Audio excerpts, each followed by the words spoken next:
Grim reality of where the economy is at the moment. He is ready. Let's cross into Parliament to our Finance Minister Nhlanhla Nene. I wish to make the following announcements. The vacancy which occurred in the National Assembly owing to the resignation of Dr. D.T. George has been filled by nomination of Mr. B.R. Toffan with effect from 6 October 2015. You are welcome. The vacancy which occurred in the National Assembly owing to the resignation of Mr. S.J. Masango has been filled by the nomination of Mr. K.P. Robertson with effect from 6 October 2015. Lastly, I also wish to announce that the vacancy which occurred in the National Assembly due to the passing of Mr. K.S. Mubu has been filled by the nomination of Ms. B.S. Masango with effect from 6 October. The members have made and subscribed to the oath and affirmation in the office of the Speaker. You are welcome to Parliament.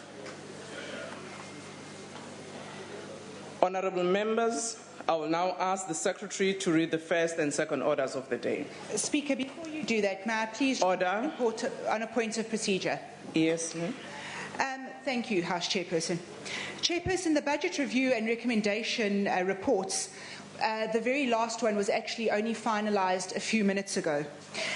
This BRRR process is crucial in the component of the nation's fiscal framework, and we find it terribly disturbing that in light of the higher education funding crisis that has plagued our country, one of the portfolios that only finished their report a few minutes ago was the Department of Higher Education. Your office will know that because of this, in actual fact, the DA has today written to the Speaker asking for a debate of national importance regarding the funding crisis. Chairperson, our concern is that this rushed timeline has done nothing but diminish the parliamentary importance and oversight role and put extreme pressure on both Minister Nene, very unfairly, as well as Parliament, and it takes away the country's ability to trust our oversight mechanism. Speaker, I ask that, with the greatest of respect, that you refer this problem of the BRRR reports not being completed with adequate time to the Chair of Chairs, and that it be reported at tomorrow's NAPC committee meeting. I thank you. Order. Thank you very much, Honourable Member. Just to indicate, I've noted you, Honourable Shibambo. I'll just respond to the Honourable Member. Indeed, I appreciate the concern that you have raised, and it is a matter that was discussed in the NAPC when we were advised of the date of the tabling of the medium budget policy statement. And we noted that some committees would have been under pressure in considering such reports. So that matter was deliberated on. However, we agreed that we'll continue. I will take your advice and the request that the matter be referred to the Chair of Chairs, and we will do so. And unfortunately, he's out of the country in the Interparliamentary Union meeting, and therefore we may not be able to engage on the matter with him in the NAPC meeting tomorrow. So I just want you to note, and also to indicate that I have indeed received the request both from the EFF, the DA, and the IFP regarding a request that they would like the Speaker to consider for the debate on the matter of the universities next week. So the Speaker is considering, and we have responded as such to the relevant parties that have made such a request. Thank you, Honourable Member. Honourable Shibambo. Thank you very much, House Chair. I'm rising specifically on Rule 104, which speaks to a matter of urgent public importance. And just to assist you, it says that a private member may on any sitting day request the Speaker in writing to allow a matter of urgent public importance to be discussed by this House. We wrote a letter yesterday, we wrote a letter again today, within the framework of the rules, to say that we need, as Parliament, to take a thorough discussion on the fees must fall movement and the provision of free education, the BRRR process which the Minister of Finance is going to speak to. we know, because we're in the locked up meeting of the MTBPS process, that there is no provision of free education there. And we think that this Parliament must go back, all the portfolio committees, all the standing committees, to discuss the urgent matter. Students are not writing exams now. Exams have been postponed. It's a matter of national importance. Order. And it's urgent. We're rising to say that this MTBPS process must be postponed until we have found a solution as public representatives on how we are going to make sure that all fees fall, that we provide free quality education, because if we become ignorant to that process, it means students are not going to write exams, universities are going to be disrupted. And we're rising because the process which the minister is starting today is going to lead to the adoption of 2 acts, the Adjustment Appropriation Bill and the Division of Revenue Bill, which is the legal instrument for Parliament to allocate money for expenditure on any item. So we think that this MTBPS must be postponed today. We go and review all the budgets that are there, consider some of the rollover monies from the departments and allocate to higher education so that we can fund free quality education for all students. That is the concrete proposal that we're raising, Chair. Thank you very much, Honorable Shibambo. Indeed, we received your letter at 1 p.m. today with the request that a postponement should occur. But as honorable members, you'd appreciate that there's a particular process that defines how we deal with the MTBPS. And we also would like to advise that at the moment today, what will be happening is the tabling of the documents as you have referred them.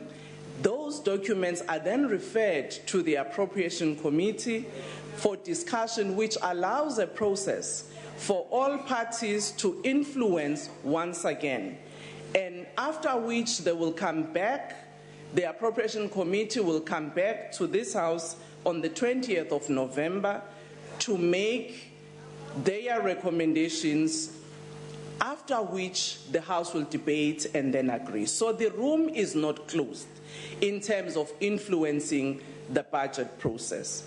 I appeal to members that we are allowed to proceed, because if again, in terms of the framework, we lose this process of today of the tabling, it would affect the way in which we have to deal with the budget as it is legislated.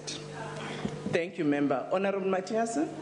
Madam Chair, House Chair, we, and through the Chief Whip of the EFF, we are standing up and say the Parliament must consider the state of crisis that higher education finds itself today, right? And that state of crisis cannot be business as usual. And we are making a submission here. The BRRR process ought to consider and to take into account the crisis that the higher education faces today. And we are making a concrete proposal that we retreat, because it cannot be business as usual. It will be pointless, however, House Chair, to continue as if it's business as usual when the government, whose only response to requests such as this is utter arrogance and dismissal of proposals that are made by the opposition parties, and use utter disrespect and disdain to the demands, especially as legitimate as the demands made by the students. And such government, and you and I would agree, does not deserve the respect of the citizens. We are saying, whilst we are in the position to address the situation, all committees retreat and find a permanent working solution to address the funding of higher institutions. Otherwise, there cannot be any sensible business that this House can sit and pursue today. Thank you, Honorable Member. I recognize Honorable Khatebe, Honorable Shandu, and Honorable Singh. Honorable Chairperson, I'm rising on Rule 68, the rule of anticipation. We know very well that today in this House, the Minister is going to deliver the MPPTS statement today. And then that particular statement is going to include the issue of funding all the departments within the country. So I'll appeal to you, to the chairpersonship, that we allow the Minister to deliver this thing as the process of dealing with all the budget will be done during the process of the Standing Committee on Finance. Thank you. Thank you, Honorable Shandu. Honorable House Chair, I stand in support of my colleagues. This is the only opportunity as a House of Public Representatives that we have. This is our only shot to show our citizens that we are not only elected, but we have the sympathies of their feelings and their needs at heart. That is one of the reasons why we are proposing that this process of today be postponed. We have had plenty of opportunities before, and we have seen how the government of the day respond to the needs and the wishes of the people. We are asking that once and for all, let this process carry no dead body. Let this process self-correct and self-correct here. That's all we're asking for. Honorable Member, thank you very much. Maybe before I allow Honorable Singh, I just want to advise members that indeed, as Honorable Shibambo raised on Rule 104, Rule 104 actually, subsection 2, states that the request of the matter of public importance be made to the Speaker before 12, on days on which this House sits at 14 hours. 14:15 as it is stated in the book right now. I just want to indicate, as I said here, that I received the letter at 1 p.m. But we've also consulted Honorable Shibambo. Order, honorable members. Honorable members, order. Honorable Shibambo, can you take a seat? But can I address you on what you're saying there now? Yes, you will address me when I finish. Okay, please. Thank you. Please. Order.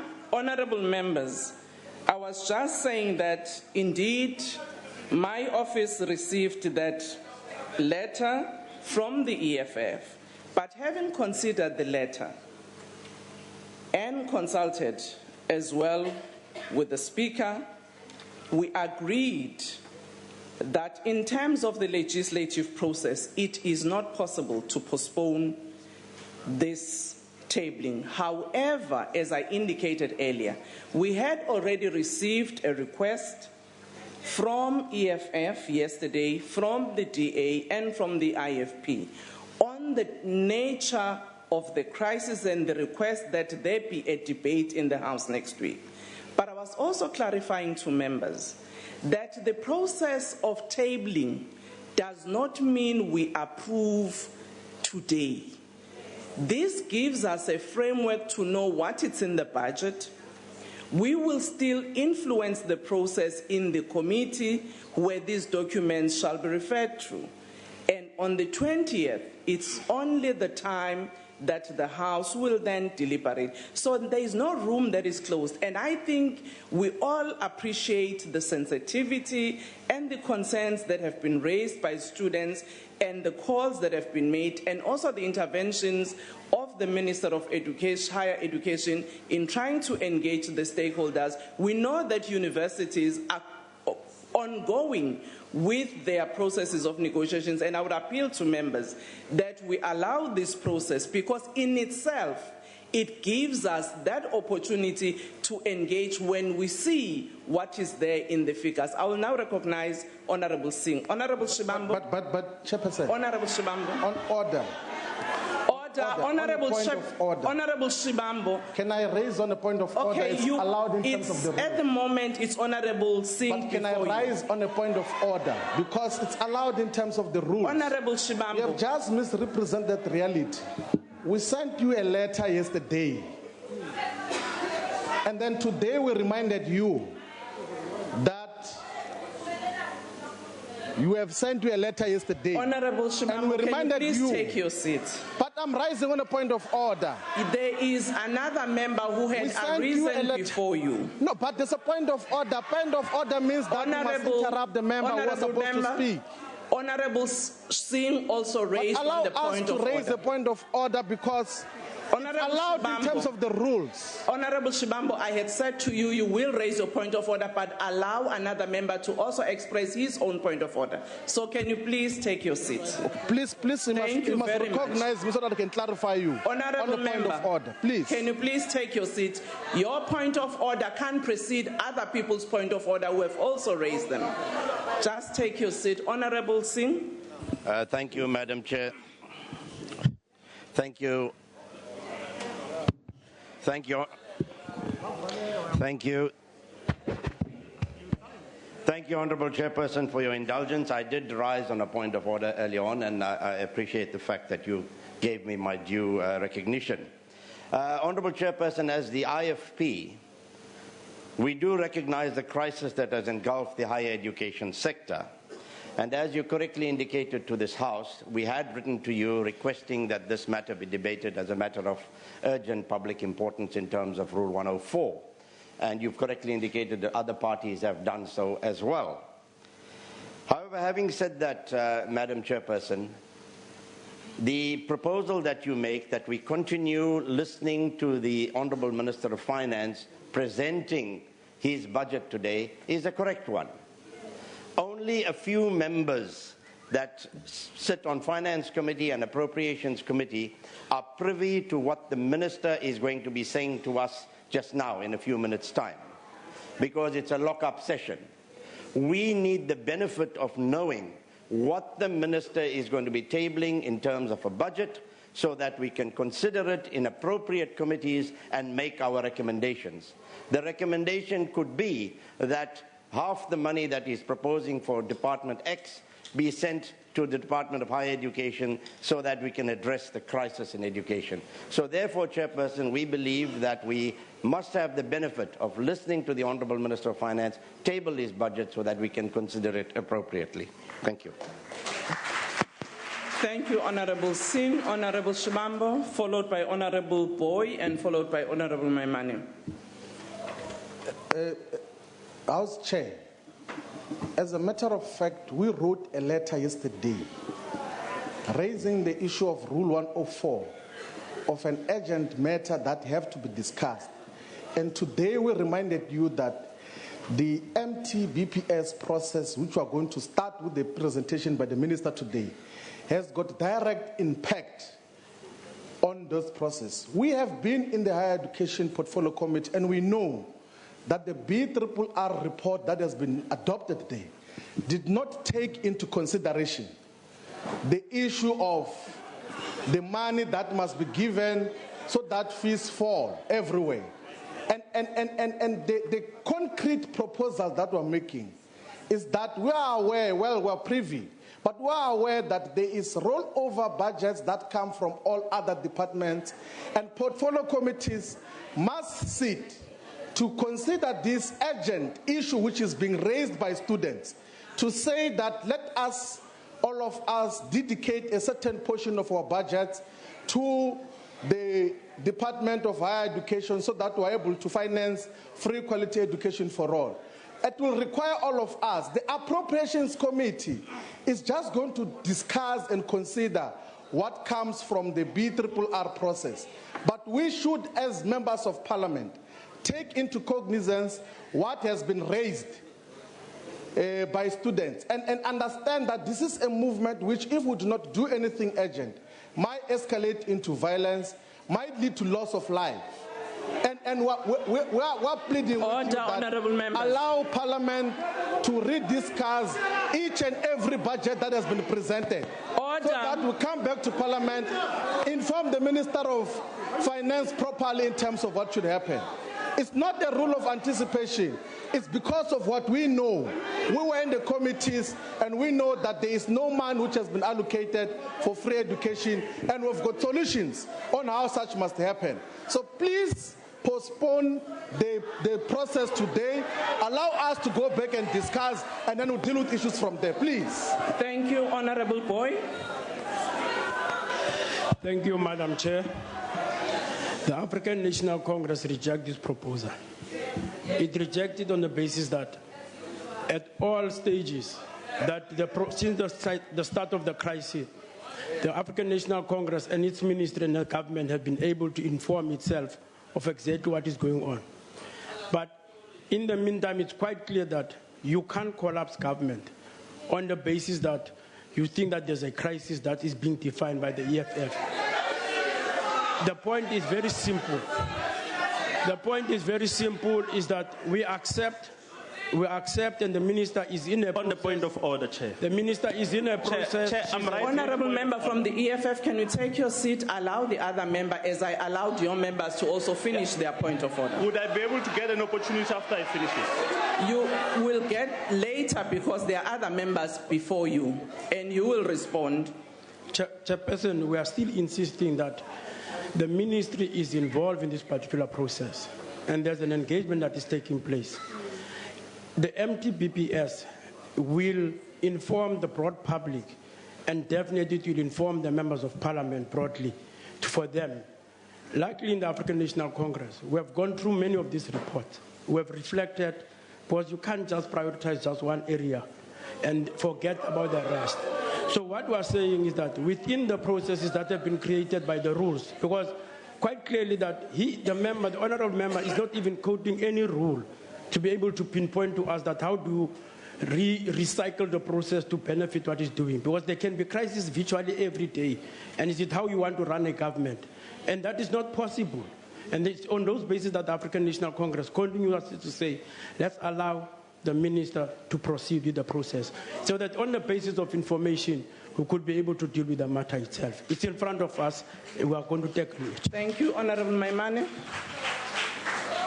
Thank you, Honorable Mulder. Thank you, House Chair. I think it's important for me to highlight the fact that on the basis of Rule 104, we complied with the appropriate time, as far as the submission of the letter, etc. The fundamental issue here is that I agree, there is a protest taking place outside and South Africans are demanding answers. I believe the best form of an indicator for an answer is that let the ANC minister, who is here to table a budget, respond to the people of South Africa about what allocations he's made in the budget. So I'm asking that he comes up and answer to the people of this country as to what's happening with the Department of Education. We must allow the process to proceed so that subsequent to that, South Africans can hear, we can hear as to where this budget sits, and then subsequent to that, make our submissions to say either he's heard the students or has failed to do that. If he's failed to do that, then the students and South Africans have a right to make a response to that. But they can't if they can't hear what is to be tabled today. So can I proceed that we proceed on this basis? Thank you, Honorable Mulder. Honourable Chairperson, it's quite clear that the local government elections of next year has already started. We all know that there's a situation out there where students are unhappy, and we understand that, and it needs to be addressed. But Parliament, as an institution of the Constitution, cannot be blackmailed to change its programme nilly-willy because specific parties feel that it's necessary to do so on a specific day. We cannot do that. The fact of the matter is, in 21 years, Parliament has not on a single occasion changed its programme for that specific day because somebody thought that something is now of such urgent importance. The second thing is, there are certain things on the calendar of Parliament, like the State of the Nation address, like the budget, as well as the medium-term expenditure framework statement. Those things are fast and clear on the programme of Parliament. I really suggest we are wasting people's time at this moment. We are wasting South Africa's time. Continue with the business of the day. Thank you. Thank you very much. Honourable members, this last member I'm recognizing, and no, I'm no more recognizing the others. We're going to go for a vote. Yes, Honourable member. Yes, Honourable member. What's your point of order? Honourable Chair, it's not a waste of time when we talk about issues that are affecting the public out there. We as the EFF are saying that in 1976, students died. Order. Order, Honorable members. In 1976, students died because there was an Honorable uncaring members, government. order. In 1976, students died because there was an undemocratic government. It can't be that in 2015, we still want to respond to a situation which is a crisis the same way. We are public officials, and we have witnessed and we have seen that out there is a boiling crisis. And it can't be that the ANC government wants to read the crisis when people have died. We have seen it in Marikana, how they respond to a situation. And we are saying that we have heard the Minister of Health saying that the Minister of Education said there is no crisis. Parties that are concerned are talking. We are saying that the situation out there is a crisis. And us as public officials can't continue to come and sit and discuss and sit as if business is normal. Business is not normal. Our point of departure must be, let us first address the crisis, the public plight out there, before we can continue the normal business of Parliament. And that is our proposal. We have made it in formal processes as the EFF, and we are saying it must be given due respect. Order, honorable members. Thank you very much. Honorable members, let me just address all of you. Can you please take your seats? Honorable member, can you take your seats? Honorable member, can you please take your seats? Honorable member. Voorzitter, is erger as Marie Antoinette. Dis massas daar buite. En jy wil hulle ignoreer.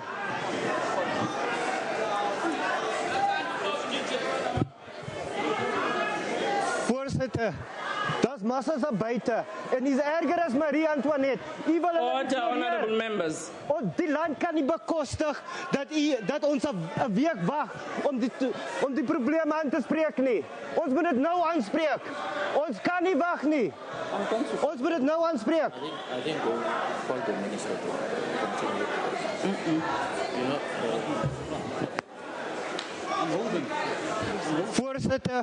Voorzitter, hierdie probleem moet vandag aangespreek word.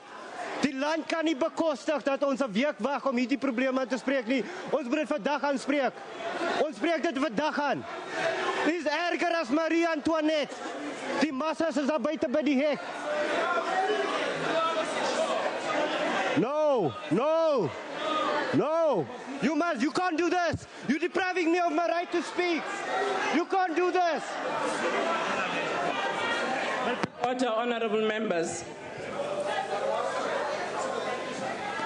Honorable members, I deliberately decided to stop the member because I asked the member to sit down. On a point of order. Can I address you, Honorable Shibambo? But which rule allows you to switch off a microphone? Honorable Shibambo, can I address you? Yes.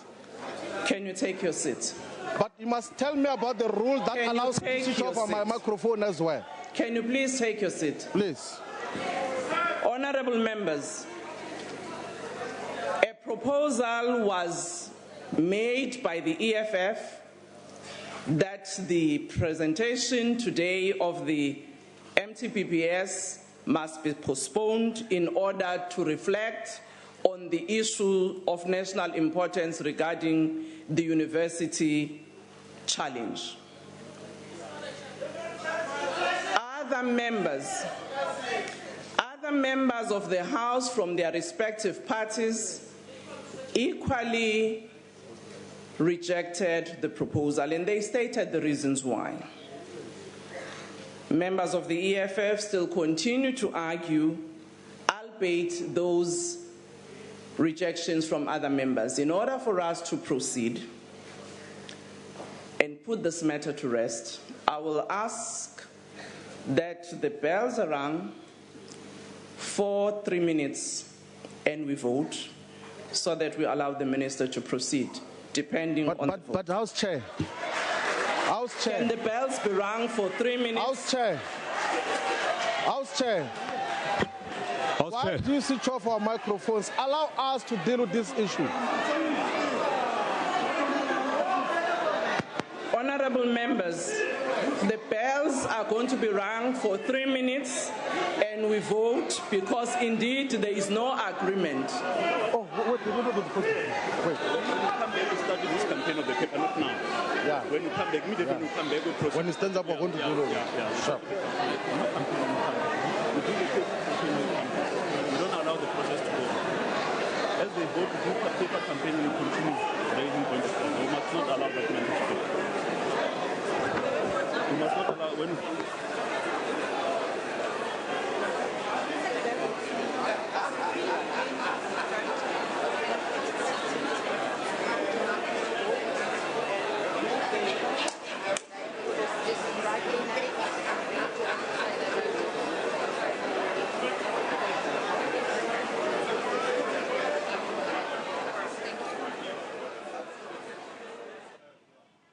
We're bringing you live scenes from inside and outside Parliament. And Nhlanhla Nene, the Finance Minister, was scheduled to table his mini-budget, the medium-term budget policy statement speech at 2 o'clock. As you can see, a huge delay and those deliberations inside relating to what is happening outside. Student numbers protesting outside Parliament have swelled. Some police are in riot gear. As far as I know, those protests still peaceful, although we saw a tyre burnt this morning, and they did not disrupt the entry of the Finance Minister or any of the other MPs into Parliament. The EFF, however, asking for a postponement. It wants to look at all the budgetary allocations of the past and see where we are on higher education and if we can have a allocation given the importance of this issue. The Freedom Front Plus also climbing in there, a reference to the Speaker, to Marie Antoinette, and that of course relates to that historical moment in France when she said, let them eat cake. So basically referring to those students outside of Parliament. Again, there you can see what was attempting to be a shutdown according to some hashtags on Twitter. It hasn't stopped the proceedings, but the politicians themselves have. What's going to happen is we're having a vote on whether the MT-PBS will be tabled today, and it looks like it will be. The ANC wants it to go ahead. The DA wants it to go ahead as well.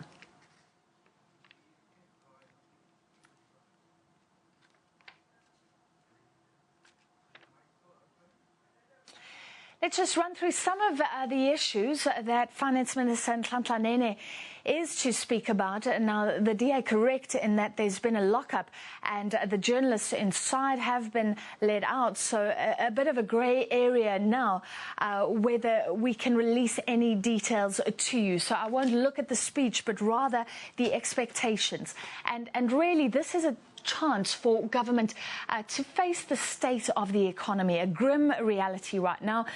There are strong expectations that the revenue coming in will be reduced, that government will decrease our expectations for economic growth this year.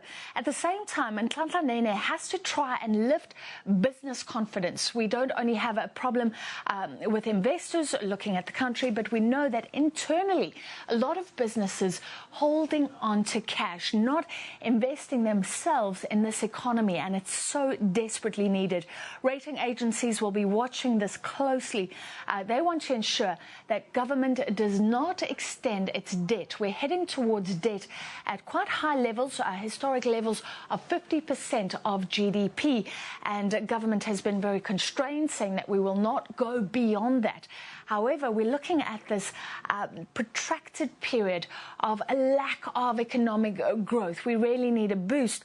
So will government be tempted to take on further debt in light of the conflicting priorities? Just one of the priorities, higher education, and this call, this chorus rising, the call for free education, especially at the higher level. But what about youngsters?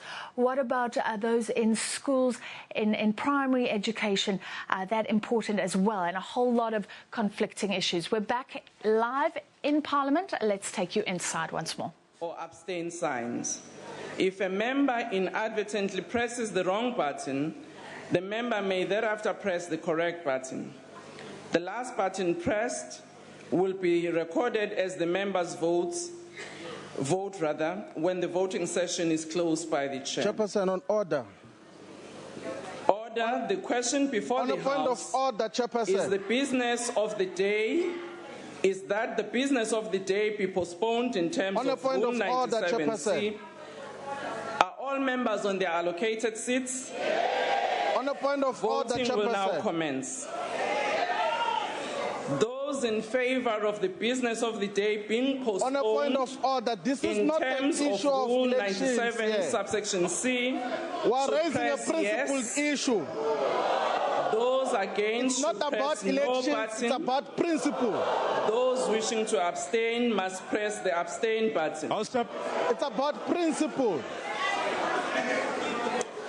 Can I repeat, if there are others who haven't heard? The question before the House is that the business of the day be On a point of postponed order.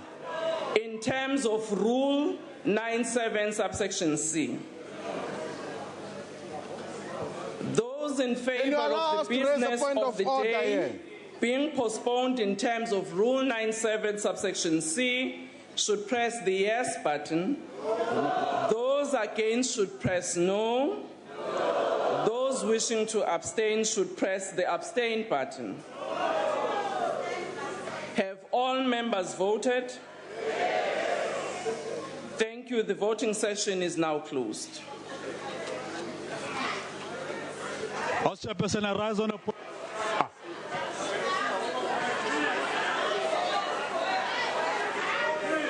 Honourable member, you will have to wait until I announce the results. The honourable member, at that time we had already indicated that we're going to vote, and we did so. Honourable member, can you please take your seat?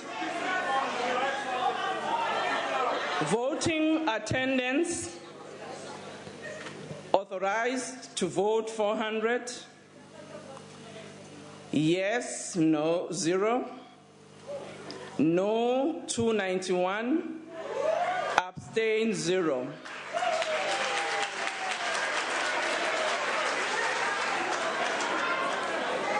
Chairperson, on order. Chairperson. On a point of order. Honourable Shibambo, what is your point of order? The questions that are subjected to a vote in terms of the rules of the National Assembly are motions, are reports, are a variety of things. The issue of matter of urgent public importance, there is no provision in the rules that says that when there's an issue of public urgent importance must be subjected to a vote. There's no provision for that. And you are bulldozing us to engage in illegal activities. There's no rule of this House that allows you to go through the process that you have gone through now. And we called you to order before you even went there. And still you are insisting on defying the rules of this House. How are we supposed to operate if you just defy the rules like that? How are we supposed to operate? Honourable member, thank you very much. There's no provision for such a thing that we've just done now. Honourable member of the EFF, Honourable Shibambo, I've heard you, but the matter we have passed on it. Honourable Khuneba. Chairperson, it's not allowed in terms of the rules. Which rule did you apply in applying the vote now? Honourable How do you just vote? I have now recognized Honourable Khuneba. It's close. Honourable Khuneba, can you please speak? Order, Chair. Chairperson. On a point of order, Chair. Honourable Maxine, can you please take your seat? You will recognize me. Can I recognize now Honourable Khuneba? Honourable Khuneba. Can I be recognized, Chair? I will sit down if you guaranteed me that you are going to recognize me. I won't recognize. Can I talk, Chair? Agbare voorzitter, ek sal dit oorstuur na my collega die agbare Dr. Mulder. Dank u. Honourable Khuneba, can you please speak? Honourable Chairperson, it's the correct party, but the surname is different. Mulder is the surname. No problem. Sorry, Honourable Mulder. No, Honourable Chairperson, the fact of the matter is this House can vote on any matter that the House wants to vote. That's a democratic right. That's the democratic right of Parliament. Honourable Chairperson, the second point is if you want to talk about rules, the rules indicate that if there's a division in the House and you remain in the House, you are obliged to vote. The EFF did not participate in the vote. They are outside the rules of the House at this moment. Now, Chairperson, the Chair, point is, we are not we've taken a vote. Order, honourable members. Honourable Shibambo, the member is still on the floor. But there's no such a rule. Why The do you allow him to member lie is like that? on the floor. He must show us the rule. Honourable Shibambo. Can you show us the rule? Honourable Shibambo. Chairperson, let me conclude. We've taken a vote. We have wasted enough Yes. time. South Africa is waiting to hear what the Minister says. Please proceed with the business of the House. Thank you very much. Honourable Chair, on a point of members, order. we now continue with the proceeding Chair. of the House. Chair, on a point I'll of now order. ask the Secretary to read the first and I'm rising second on a point orders of of the order, day. I'm rising on a point of order. Medium-term Chair, budget I'm rising on a policy point of order. statement. Honourable Introduction, Minister of Finance. I'm rising on a point of order, Chair. appropriation bill. Chair, I'm rising on a point of order. No, order. Chairperson, order.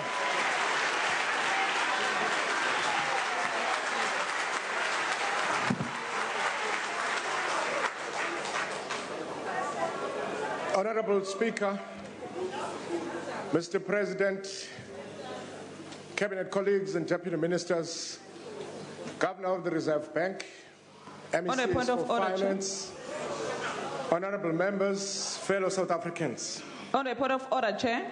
Honourable Maxine, can you Honourable please Chair, take I your want to seat? start I'm rising by- on a point of order, Rule 70. Minister of Finance, continue. Chair. Chair, there's a point of order on the table. Chair. The minister must sit down and then we'll raise the point of order.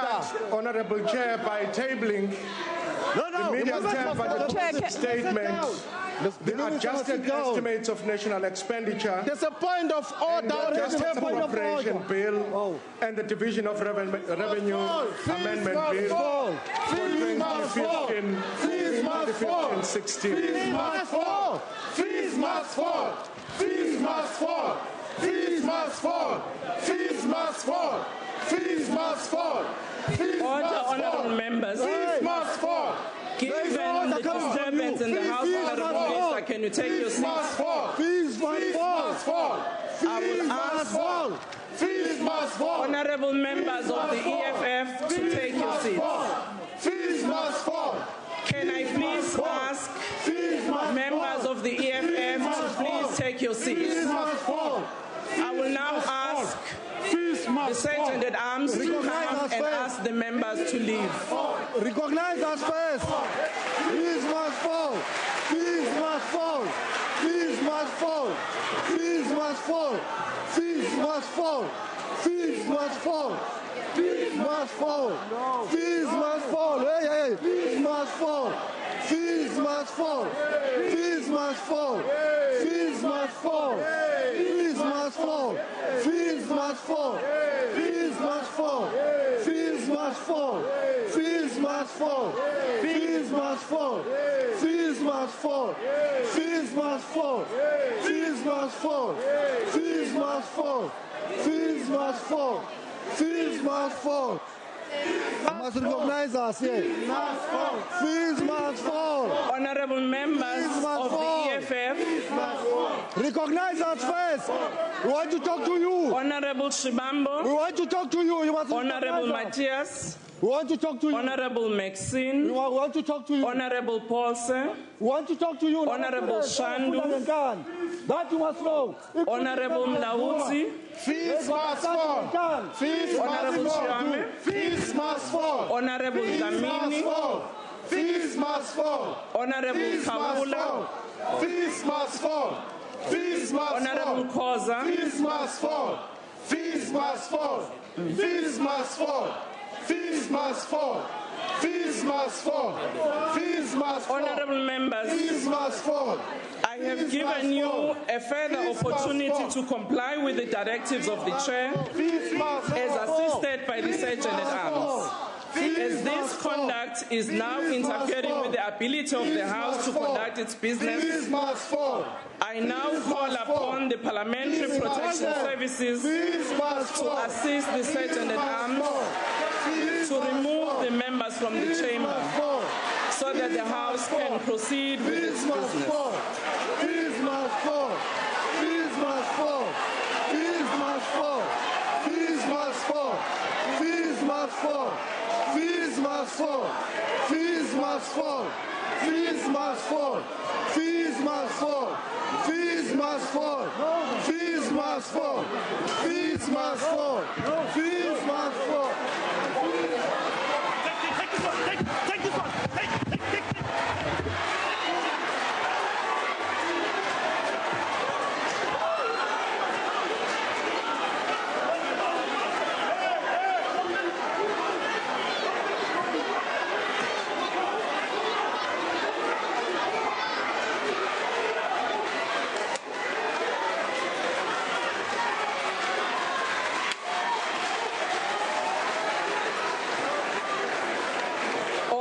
Honourable members. Order, honourable members. It is indeed unfortunate that we had to come to this point, having pleaded with members to respect the points of procedures and also the business of the House. Even though members on their own expressed their view, such view was not held by the majority that this House must be adjourned. We do, as this House, and I'm sure I'm representing all of you, acknowledge the importance of the matter that our country is faced with, which the Minister of Higher Education, as well as the whole government, have been engaged with in trying to find a solution to the current issues of the university fees.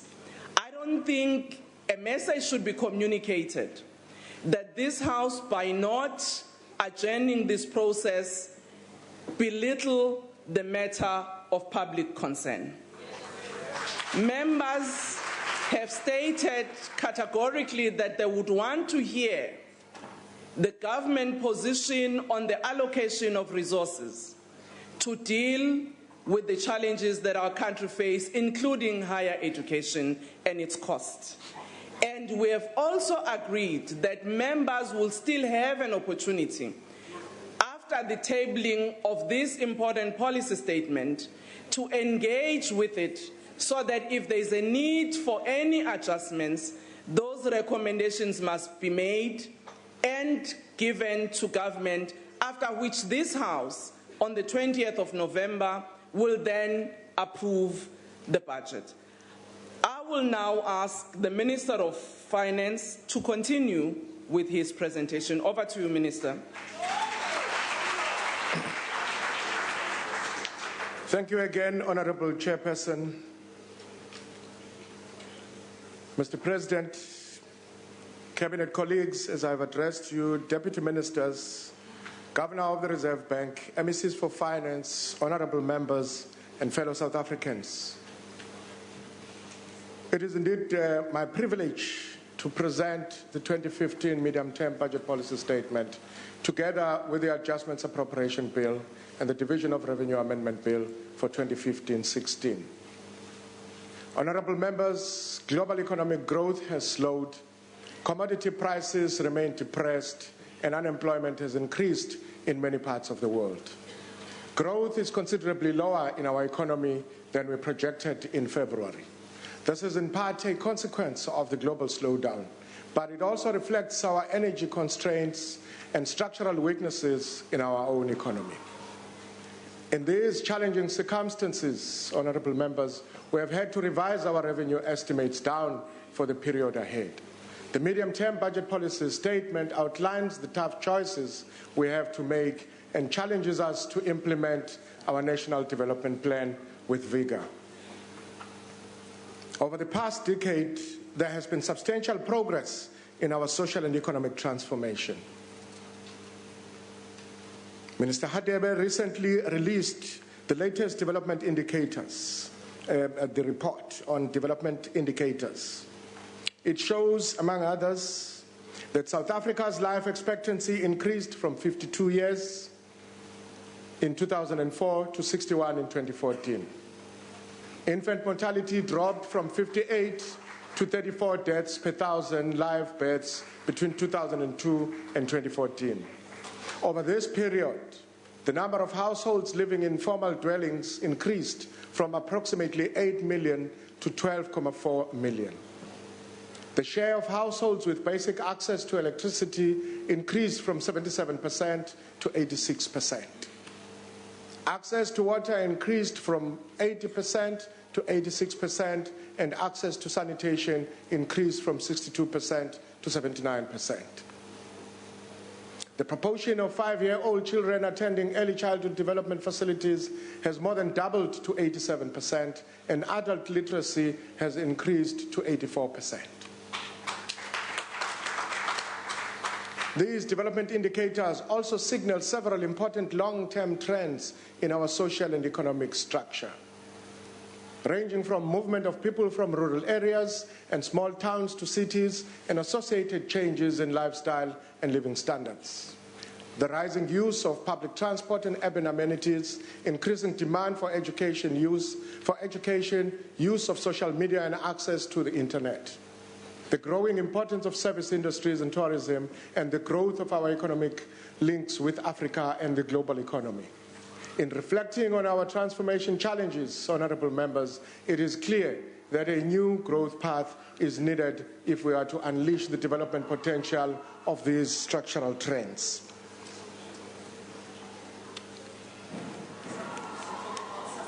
Building houses, honourable members, is not enough. We have to reshape our cities to create integrated and productive living environments. Our education and training capacity is not enough. We have to invest in quality improvements and meet new skills requirements.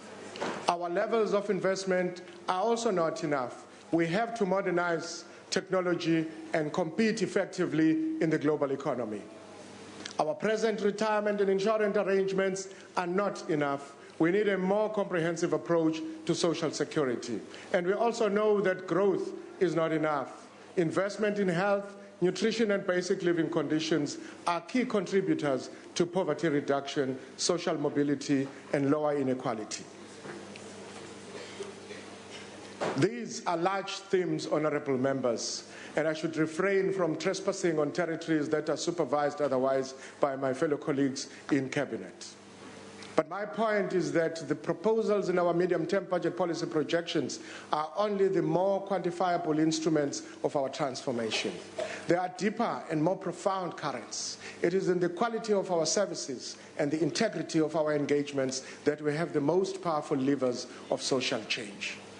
Quality and integrity cannot be assured, as we know, by laws or ideological precepts, by sanctions or emotional appeals, as we have seen in the House.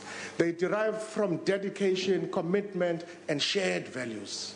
I have in mind here, Honourable Speaker, the 2 Pakisa consultative laboratories currently underway or about to begin. One is focused on basic schooling and the other on the mining sector. One is looking at the role of technology in the classroom and the other at modernizing industrial methods and systems. But the important conversations in these laboratories are not about computer programs or mechanical tools. They are about our children and how we value their future. They are about men and women who work in arduous conditions, on whose productivity we all rely. The important conversations are about commitments, as I've said, and interdependence, about our trust in an inclusive social contract to make the future better.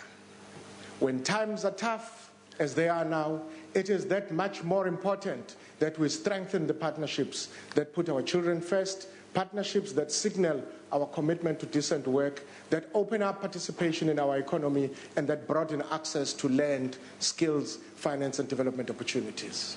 If we do not achieve growth, revenue will not increase, and if revenue does not increase, expenditure cannot be expanded. Mr. President, you have called on your Cabinet to review and give impetus to our growth strategy. In government, in business, in unions, and in civic formations, all of us have a part to play in building a more prosperous and sustainable future. This the MTBS projection is that the South African economy will grow at about 1.5% this year, rising marginally to 1.7% next year. 1.7% next year.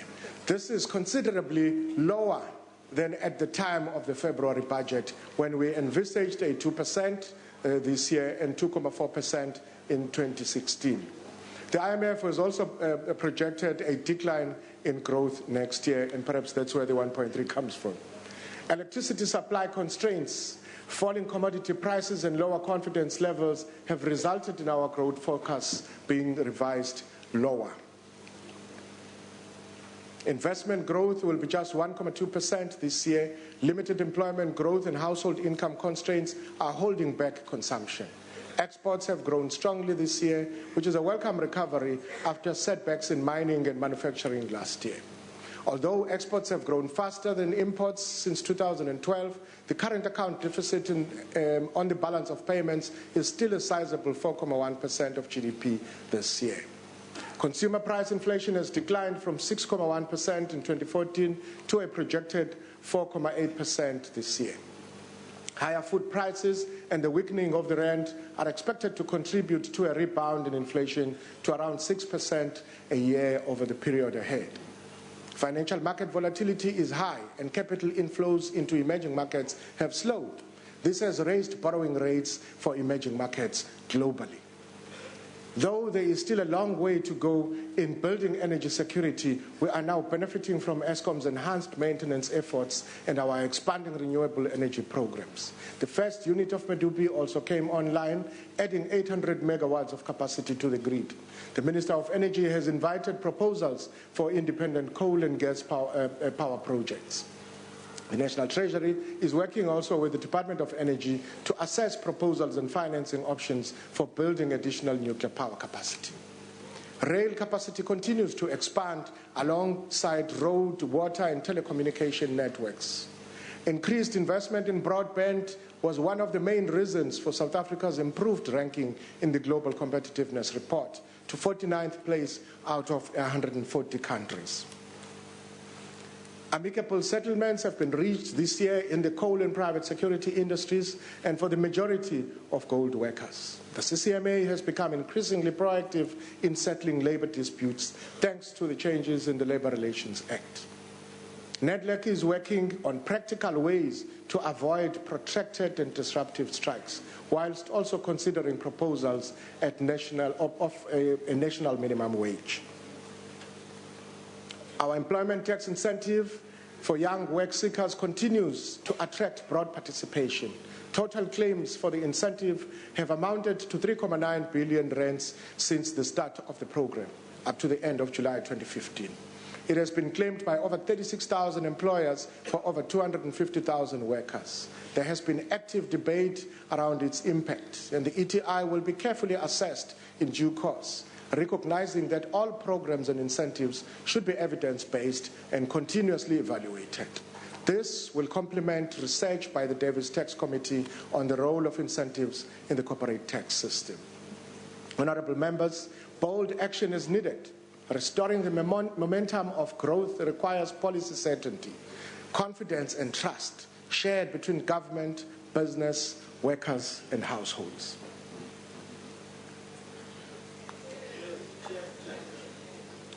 Honourable Chairperson, strengthening our engagement with Africa and the wider Southern African region is a critical element in our growth and development strategy.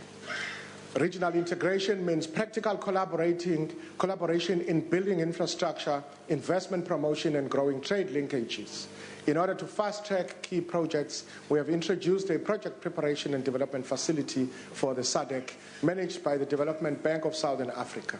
Feasibility studies have recently been approved for a project to improve South Africa and Zimbabwe's access to Mozambique's hydropower capacity and a major rail project to link Zambia, Angola, and the DRC.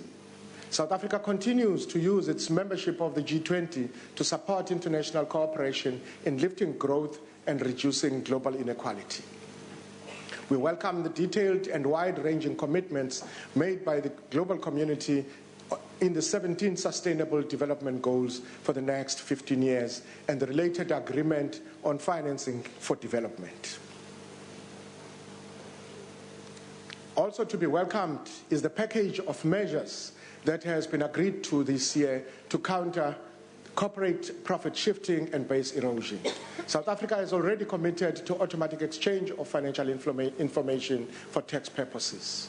The first exchange took place last month. Over 90 countries, including low-tax jurisdictions, have committed to exchanging information by 2018. Soon, tax evasion and aggressive tax planning will have nowhere to hide. In July this year, agreement between Brazil, Russia, China, India, and South Africa to establish a new development bank reached fruition. We will shortly respond to the NDB's opening invitation for project proposals. A special appropriation will be tabled this year to provide for the first tranche of our capital commitment to the new development bank. This 2 billion rands investment will be covered by the proceeds from the sale of government's stake in Vodacom. Honourable Chairperson, I've already indicated that our revenue estimates are adjusted down in this medium-term budget policy statement as a result of the slowdown in economic activity. Gross tax revenue is revised down by 7.6 billion rands this year and by 35 billion rands over the 3-year period. Revenue has nonetheless held up well since the 2008-9 recession. This signals both the resilience of our tax policy framework and continued strength of tax administration. Fellow South Africans, tax compliance lies at the heart of nation building and social cohesion. Without a buoyant revenue base, a nation cannot develop and succeed. Allow me, therefore, to express my appreciation to all those, whether in revenue services or on the other side of this social contract, who ensure that taxes are paid in full and on time. Over the medium term, we will continue to explore reforms that promote an efficient and progressive tax system. Recommendations of the Davis Tax Committee, already under consideration, cover, among other things, 1, profit shifting and the misuse of transfer pricing, 2, mining taxation, 3, small business taxation, and VAT and the estate duty. I've asked for further advice on wealth taxes from the Davis Tax Committee. The committee has published an instructive report on the role of the tax system in supporting inclusive growth, employment, equity, and fiscal sustainability. Allow me now to urge all stakeholders to take the opportunity to comment on these reports so that the final recommendations are well informed and thoroughly debated. There will be a further opportunity to debate the proposed design of a carbon tax when the draft bill is published for comment later this month. This forms part of a package of measures which Minister Molewa will be taking to the United Nations Climate Change Conference later this year. This package is intended to ensure that South Africa makes a fair contribution to global efforts to reduce greenhouse gas emissions.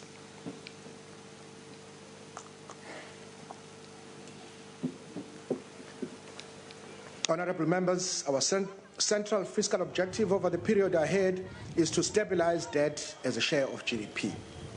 In the immediate aftermath of the 2008 recession, the budget deficit widened sharply to support our economic recovery. The deficit has since narrowed and is expected to be 3.8% of GDP this year, falling to 3% over the medium term. Following the recession, government debt increased from around 26% of GDP to 47% in March this year. Our projection is that the debt will rise by a further 600 billion rands over the next 3 years while stabilizing as a percentage of GDP. In support of our long-term fiscal framework, the MTBPS proposes a fiscal guideline for the expenditure ceiling in the outer year of the fiscal framework. The proposal is that the spending ceiling should be linked to South Africa's long-term economic growth projections. Over the long term, this guideline maintains spending as a stable share of national income. A structural change in expenditure would have to be accompanied by corresponding revenue measures. Without economic growth, ladies and gentlemen and honorable members, revenue will not increase. And without revenue growth, expenditure cannot increase.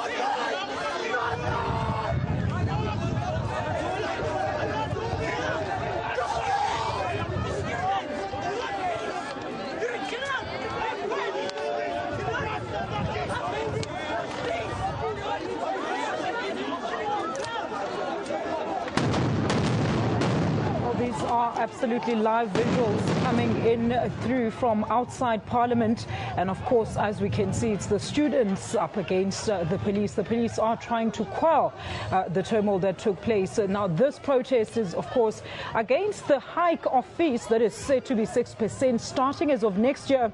It started at Wits University and it has gone across the entire country.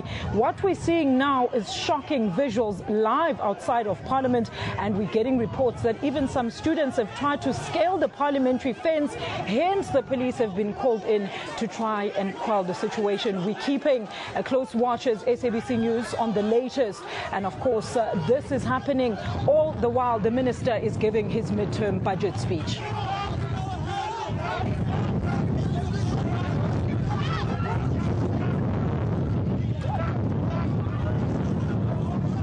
Disturbing visuals indeed, as you can see, people openly clashing with the police there.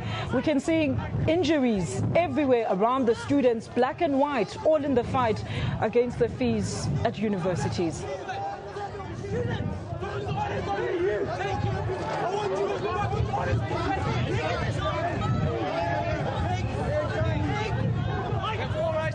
Well, as it is, we're not sure if Minister Nene is continuing with his speech inside the House. This is currently what is happening outside. And SABC News, we're trying to give you all the latest in terms of what's happening inside Parliament as well as outside.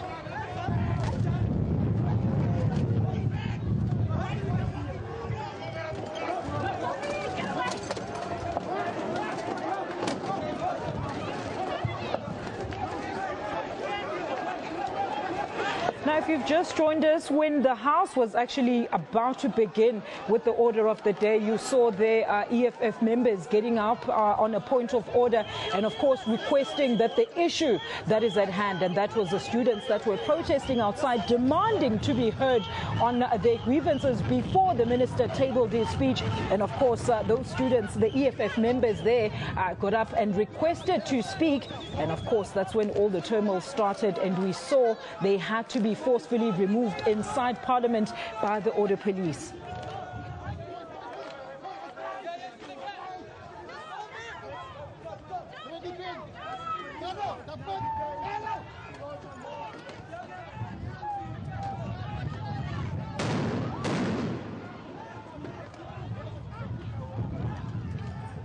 Parliamentary precinct. We're just going to stay on those visuals of the parliamentary precinct, what's happening right now. Personnel numbers have declined by about 2% since 2012. We're coming to you live. We've abandoned the speech inside. We're bringing you live visuals. The action has moved outside Parliament. It started off peacefully earlier today at about 1 o'clock. There were about 600 students gathered. Those numbers swelled and swelled. Then we heard those students banging on the gates, and some of them stormed the building. From eyewitnesses, what we understand is that a lot of the attention was on Parliament Street, and the students were actually at a street less populated, not many police down at the bottom of Parliament. So while some of them were protesting on Parliament Street, others stormed the gates and entered the parliamentary precinct. And we're bringing you, they came through Spin Street, and we're bringing you the live visuals now from inside the precinct. Of course, there was also a drama inside the Assembly. The EFF said that this mini any budget speech should be delayed, and what should happen is that they should rather look at all the budgetary allocations for higher education in the past and decide what to do, look at those allocations. However, there was a vote, and the vote against that motion to delay, so the minister started his speech. We're going to join in again, and I can tell you he has actually briefly mentioned this issue. So let's go back into Parliament. Services, eradication of infrastructure backlogs, and institutional capacity building. National Treasury has led a review of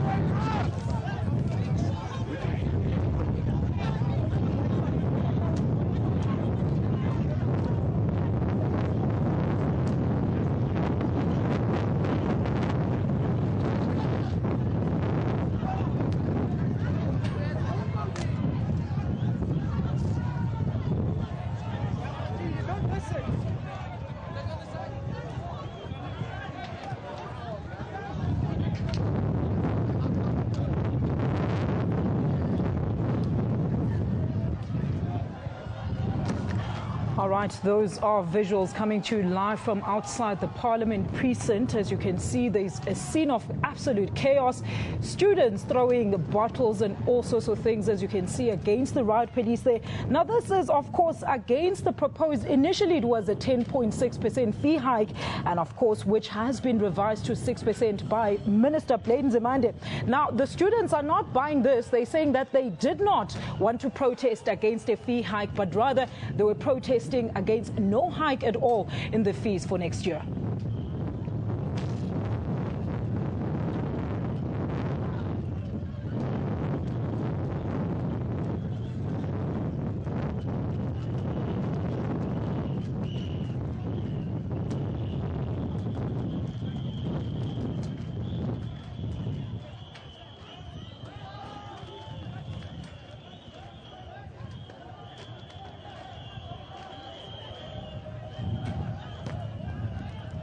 All right, our reporter on the scene is right outside there. Nomawethu Solwandle, very good afternoon to you. Are you safe in that position where you are? Nomawethu, please paint us a picture of what's going on around you. Well, a very good afternoon to you, Alicia. Yes, I am safe. In fact, this sort of caught us by surprise, because when the students first got here in front of Parliament, they were right in front of the Louis Botha statue, right in front of Parliament, and there was a huge contingent of police that were watching everything. But all of a sudden, we just heard people shouting that, yay, they've made it inside. And when we looked behind us, we saw a group of students that were inside Parliament starting to chant songs. And we wondered how they actually got in. It must have been from another smaller gate, a side part in Parliament. And we, at this stage, we are assuming that they must have gotten assistance from someone inside. So they managed to get in, but police moved quite quickly, and we heard a couple of stun grenades going off. I think I might have heard around 10 stun grenades to try and disperse that crowd that had managed to get in.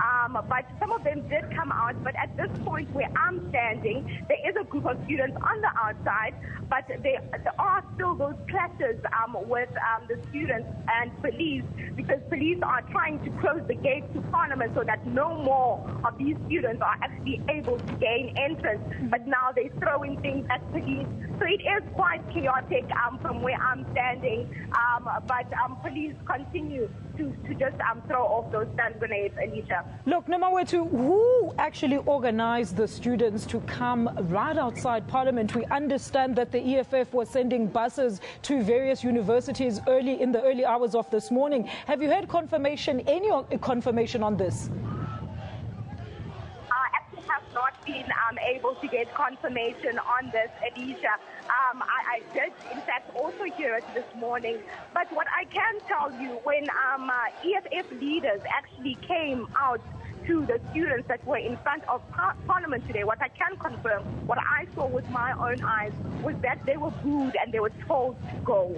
The students did not want to hear anything that these EFF leaders wanted to say. I can confirm that Procedural was one of them. Now, this is the same thing that happened to DA leader Maiden yesterday at the University of Cape Town, where he was also booed and told to leave by students. Because basically what students are saying at this point is that we don't want to politicize this. This is not some political game for us. We just want our education, and we just want everything to work for everyone at this point. Alicia. Look, Nomoetu, a lot of students have been saying, in various interviews across the country that, they do not want any political parties to weigh in on this, to make this, sort of their own stance or playing field. What are you getting from the other students that you've spoken to on the ground? On the ground, that's the same sense that I'm getting at this point, Alicia. But I think that the most amazing thing for me when I started this story doing the story 3 days ago was that the organizers of the students were different groups of student organizations, from your SABCs, from your EFFs, from your DA. So they were all marching under the same banner, which is something that we don't see quite often. While at the same time, they were saying that we don't want to politicize it.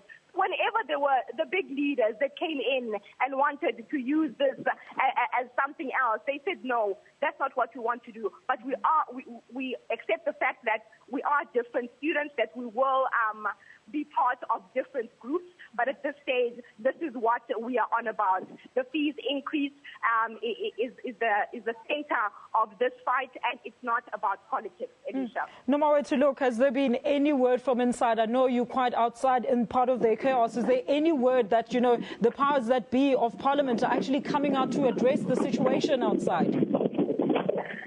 Alicia, that's what I think I spoke to you guys like twice already, and I said that there's been no leader that came out to address the students, and the students have made it quite clear that they need to speak to the powers that be. I don't know if you actually heard, about 3 minutes or 3 seconds ago, another stun grenade has just gone off.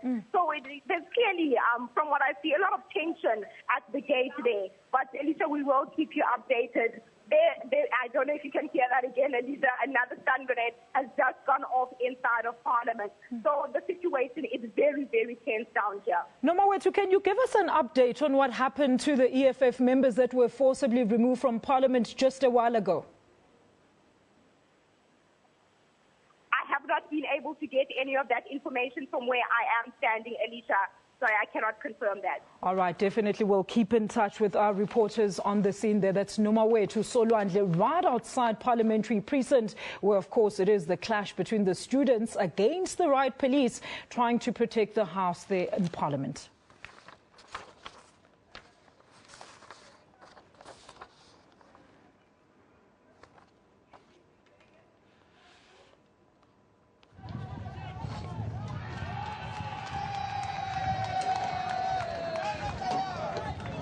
Well, Francis, I'm sure you have a better view of what's happening on the ground there. Please give us your account of what it is that you can actually see.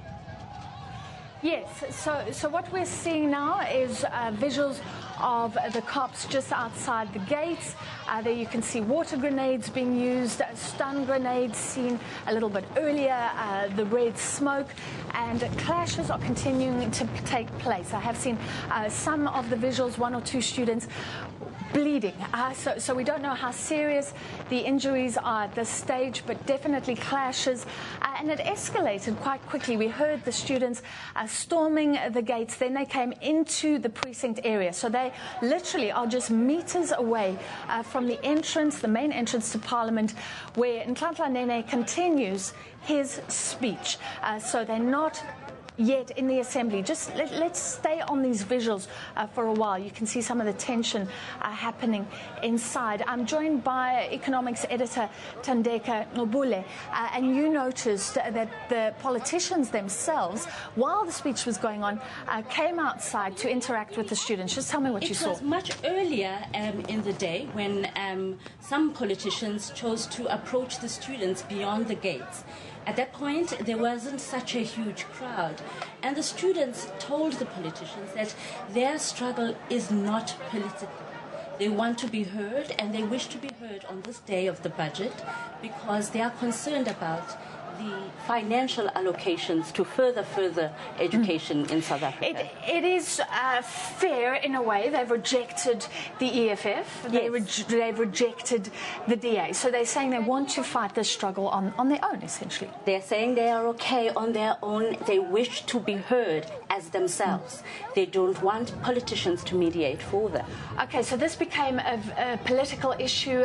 The tabling of the mini-budget was delayed because the EFF, for one, said that it should be delayed. It put forward a motion. There was a vote on that, a vote against that. So the finance minister started speaking. The Freedom Front also jumping up and down. So becoming a political issue, the ANC will obviously say everybody's jumping on the bandwagon.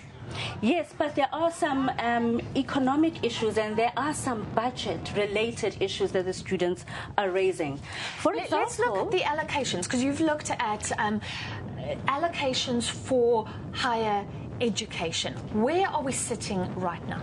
Well, previously we were... there was the highest amount of, the biggest allocation went to education as a whole, and a significant section of that went to higher education. We've got 23 public institutions of higher learning, and that budget was shared between them. A lot of money went to infrastructure because the country has developed two new university institutions. And a lot of the money allocated went to NSFAS, which is the student financial aid body. However, if you look at the figures of how much South Africa is spending on education as a percentage of the national budget, it's at 12%, whereas the average for akin countries in the OECD is 20%. If you were also to look at the figures of what percentage of GDP we are standing at in terms of our allocation or our spending on education, it's under 1%, 0.3, and countries like Saudi Arabia are around 3%. This is interesting because we always say that the lion's share of the budget goes to education. We think that we're prioritizing education, but you're saying actually in relation to other countries, we're behind. Yes, indeed. And another disturbing statistic is that of the 1.4 million enrolled for higher education in South Africa, the throughput rate, that is the graduation rate, is very low at 15%. So the efficiency of the spending that we are already doing on making on the students is unrealized pretty much. Okay, so I think we're seeing the same visuals that viewers are seeing still. Police outside Parliament and also inside the parliamentary precinct where students stormed in a little earlier. I'm speaking to economics editor Tandeka Obule. Francis, the minister did tell the honourable members in the House, where he actually continues with the speech, that we have been reminded in this past week of the challenges of financing the expansion of further education and university opportunities. And he says it needs to be said that a disruption of learning is not constructive. And that's what Adam Habib has said as well. If people don't write their exams, we know that that in itself could exacerbate our problems, unemployment, a lack of skills, the things that are holding us back and exacerbating inequality in this country. So it's very difficult either way. If you look at higher education, just explain that again. You said there's a concern around the spending. So a lot of students aren't getting through university in the first place. Yes, you can imagine that many students coming from very poor socio-economic backgrounds. I'm going to stop you for 2 seconds. Let's cross to Abra, who I understand is outside Parliament. Tell us what you're seeing.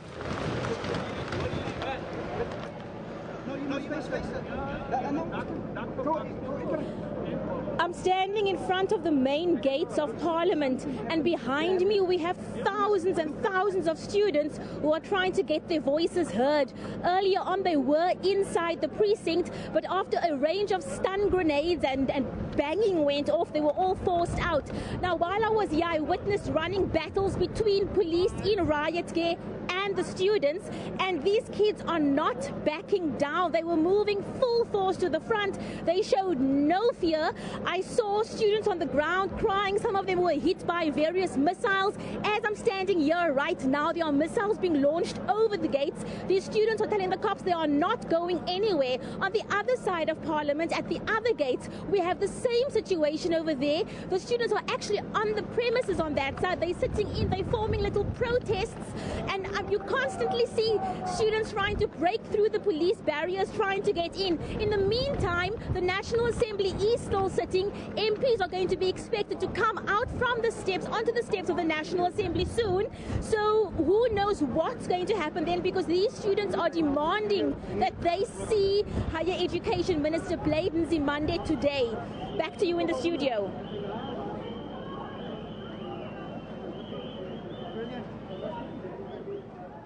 All right, let's try and get Francis if we can. Now, Francis, I know you can't really see what's going on from where you're sitting, but I mean, word on social media everywhere. The students are saying they will not budge until they see the Minister, of course, of Higher Education, Mr. Bladen Zimande. Is there being any word on the outcomes of that? Is there anything being done in relation to that? With Johannesburg.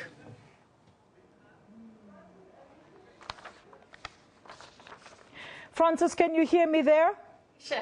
Yes, I've got you, Alicia. All right, Francis, I'm just asking from where you're sitting, you might not really see what really is going on, but I mean, the word on social media everywhere is that the students are saying that they will not budge until they see the Higher Education Minister. Any word on that in terms of somebody saying something to him inside Parliament?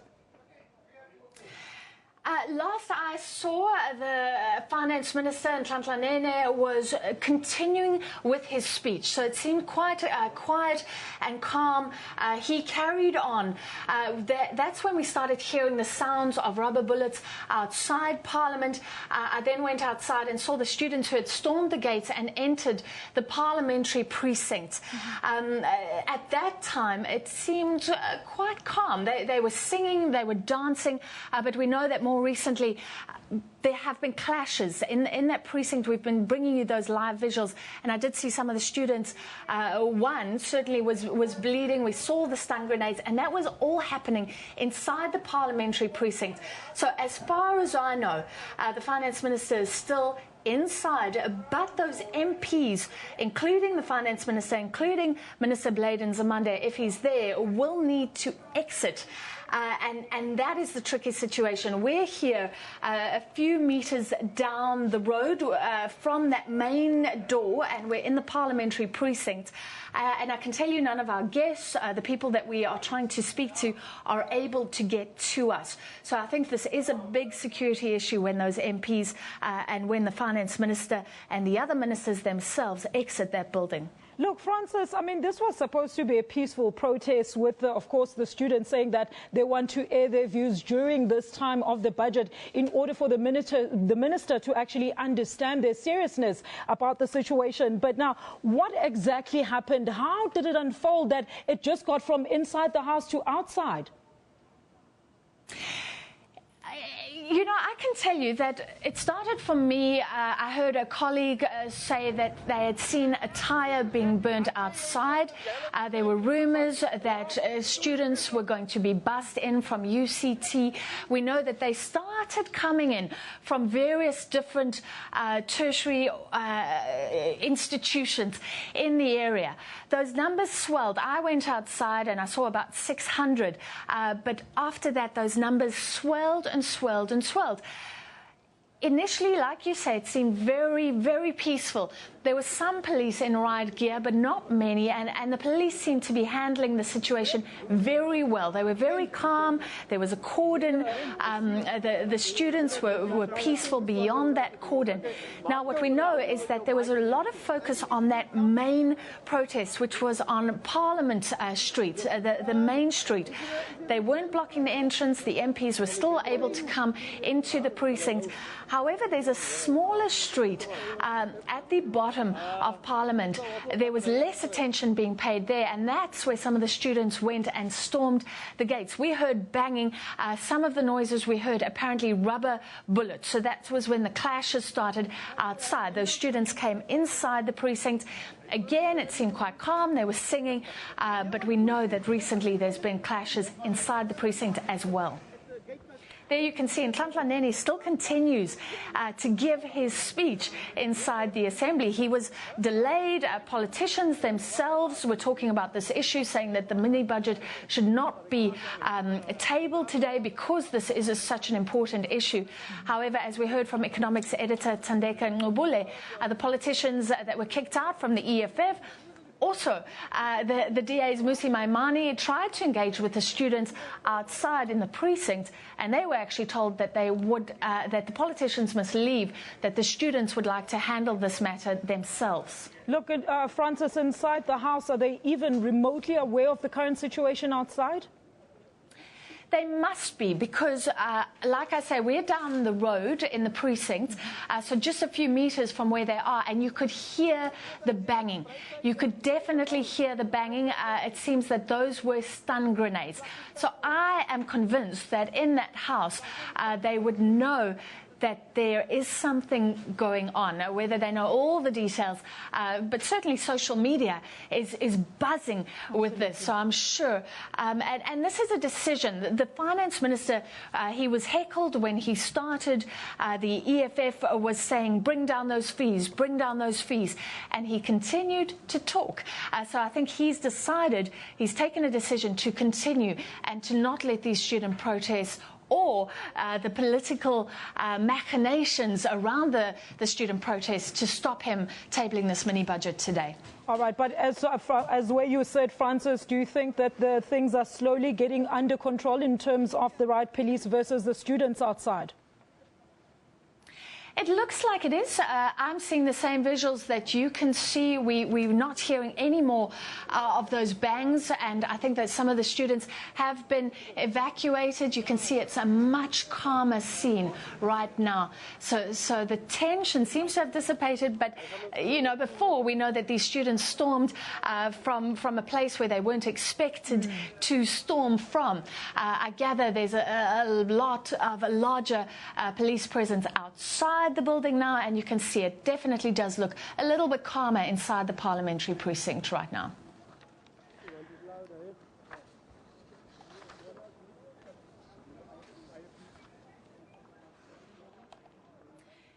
If you can hear me, I can see Bulelani. Bulelani, if you can hear us, maybe you can give us an update from outside Parliament? Or you're going to have a guest immediately. What? All right, we're definitely trying to give you events as they unfold right outside Parliament and inside. Of course, Minister Nhlanhla Nene is still tabling his midterm budget speech amid all that chaos that has happened outside, where we've just seen serious injuries live on television as the students protest against the fee hike that is proposed for next year. All right, Bulelani Philip, our reporter, you've seen him outside there. Let's hope he can talk to us now. Bulelani, a very good afternoon to you. What can you tell us at this stage? Yeah, can you hear me? Bulelani, we can hear you. Good afternoon. Can you hear us? Okay. All right, that's Bulelani. Bulelani, can you hear us? It's Alicia from the studio. Can you hear us from there? All right, we seem to be struggling trying to get through one of our reporters there who's on the scene. That's Bulelani Philip. We've got Abra Babia. We've also got Francis Hurd, who was supposed to be discussing the outcomes of the budget speech. Let's go back to Parliament now, where Musi Maimane has taken the podium.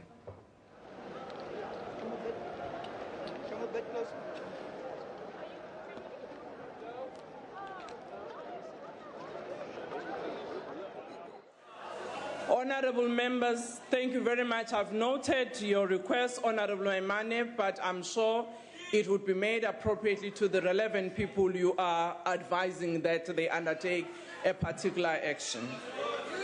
Honourable members, I would like to thank you for your consideration given the incident that happened earlier in the House, and I would most likely to thank the members of the public who are in the gallery, and in particular some of our young guests, the students who were here for all the time, for their discipline and patience. This concludes the debate and the end of the House. The House is adjourned.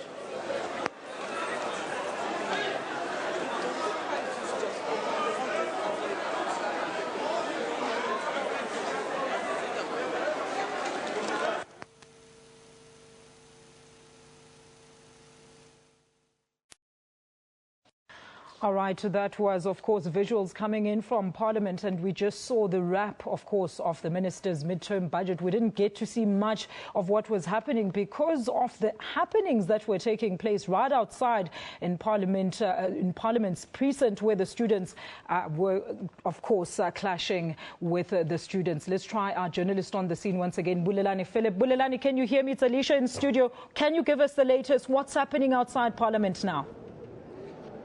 Good afternoon, Alicia. Basically, I mean, it's been quite a hectic, precinct of Parliament as students, thousands of them, burst into the gates of Parliament, demanding that they be heard by the Higher Education and Training Minister, Blades Mande. Of course, police did step in to try and calm down the situation, but also try to get the students out of the precinct of Parliament because they had entered quite illegally. So at the moment, the situation is quite calm, but there are sporadic incidents where police are firing stun grenades to come try and get the students out of the precinct of Parliament. Look, Bulelani, we've been wondering what's going on inside the House. Now, we've just seen that the House has been adjourned on that order. Do you know if Minister Blades Mande will indeed actually come and address the students? Alicia, at this stage, it's quite unclear whether, government through the Higher Education Minister will be able to address the students. But of course, from briefings that we heard yesterday, he had said that, they want to give this chance, of trying to sell this, cap of 6% fee increment to students before they can really make any other comments, to students. But at the moment, I can safely say that, it's quite unclear whether he'll address students. But of course, we are going to be trying to get to speak to all the role players with regards to the budget, as well as getting the implications of this budget towards, funding higher education. Of course, we'll be trying to get all political parties as they come out of Parliament in any moment from now. Look, Bulelani, what happened? How did this protest get so out of hand? Well, I suppose that there was no real anticipation by the police here in Parliament, but of course the students did start gathering outside the gates of Parliament shortly before the budget was supposed to be delivered. But of course the momentum just got out of hand, and the students, and their excitement as well as their vigilance, they actually burst, through the minimally manned gates of Parliament, and they were coming in their hundreds. In fact, I'm sure it must have been over 1,000 students that were in the precinct of Parliament. So at the moment, the situation is quite calm, but there were still a couple of students that are milling around the precinct of Parliament. Look, Bulelani, we saw live visuals of students getting injured live on TV. Can you tell us about the nature of the injuries that you maybe have observed through some of the students that you've encountered?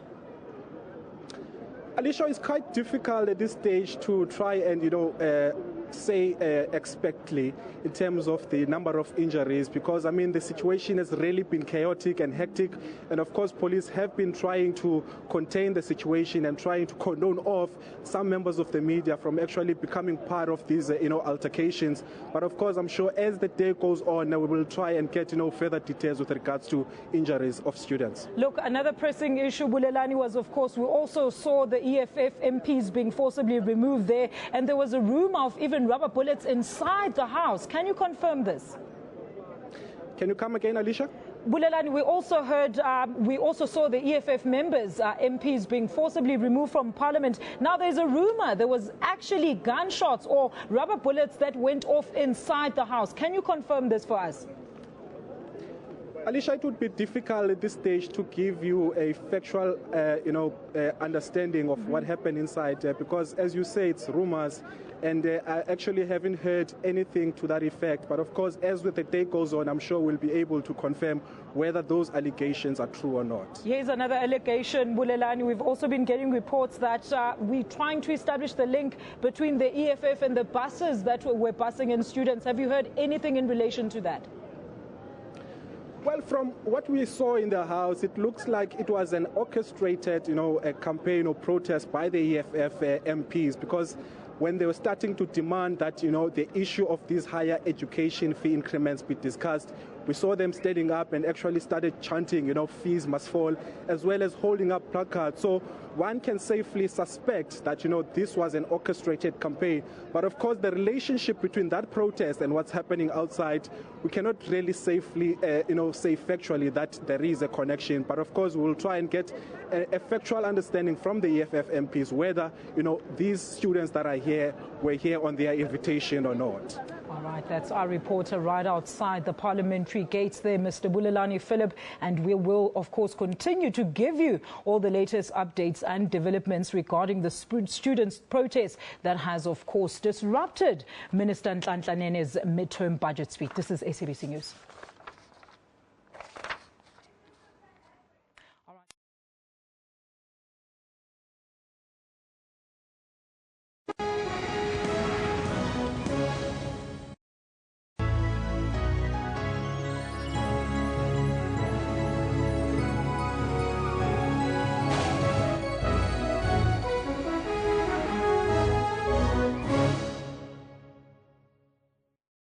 Get all the latest news from the SABC's online news services on our website. Breaking news and in-depth coverage of everything from business, sports to politics and lifestyle. Catch the top news clips and watch live streaming of major news events on the SABC News YouTube channel whenever. Stay connected on the SABC News Facebook page and have your say on news that matters to you. And for the latest headlines and live updates from our reporters, follow us on Twitter.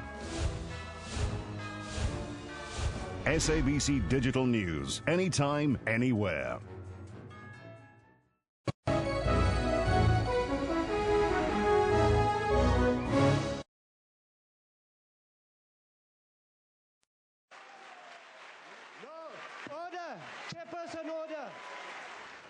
All right, welcome back to News Today. We now cross back live to Parliament, where Francis Hurd is standing by. Thank you very much, Aisha. Incredible scenes from Parliament today, and we've just confirmed that there is a lockdown. That means that everybody in the Assembly right now, including the Finance Minister, who's been tabling his mini-budget, will not be allowed to leave because of security issues. So right now, there is a lockdown. It looked like things were getting calmer in just meters away from the door, where we have seen clashes in the precinct between police and students today. Let's cross to Bulelani, who's outside. We're in that parliamentary precinct. Bulelani, what can you see?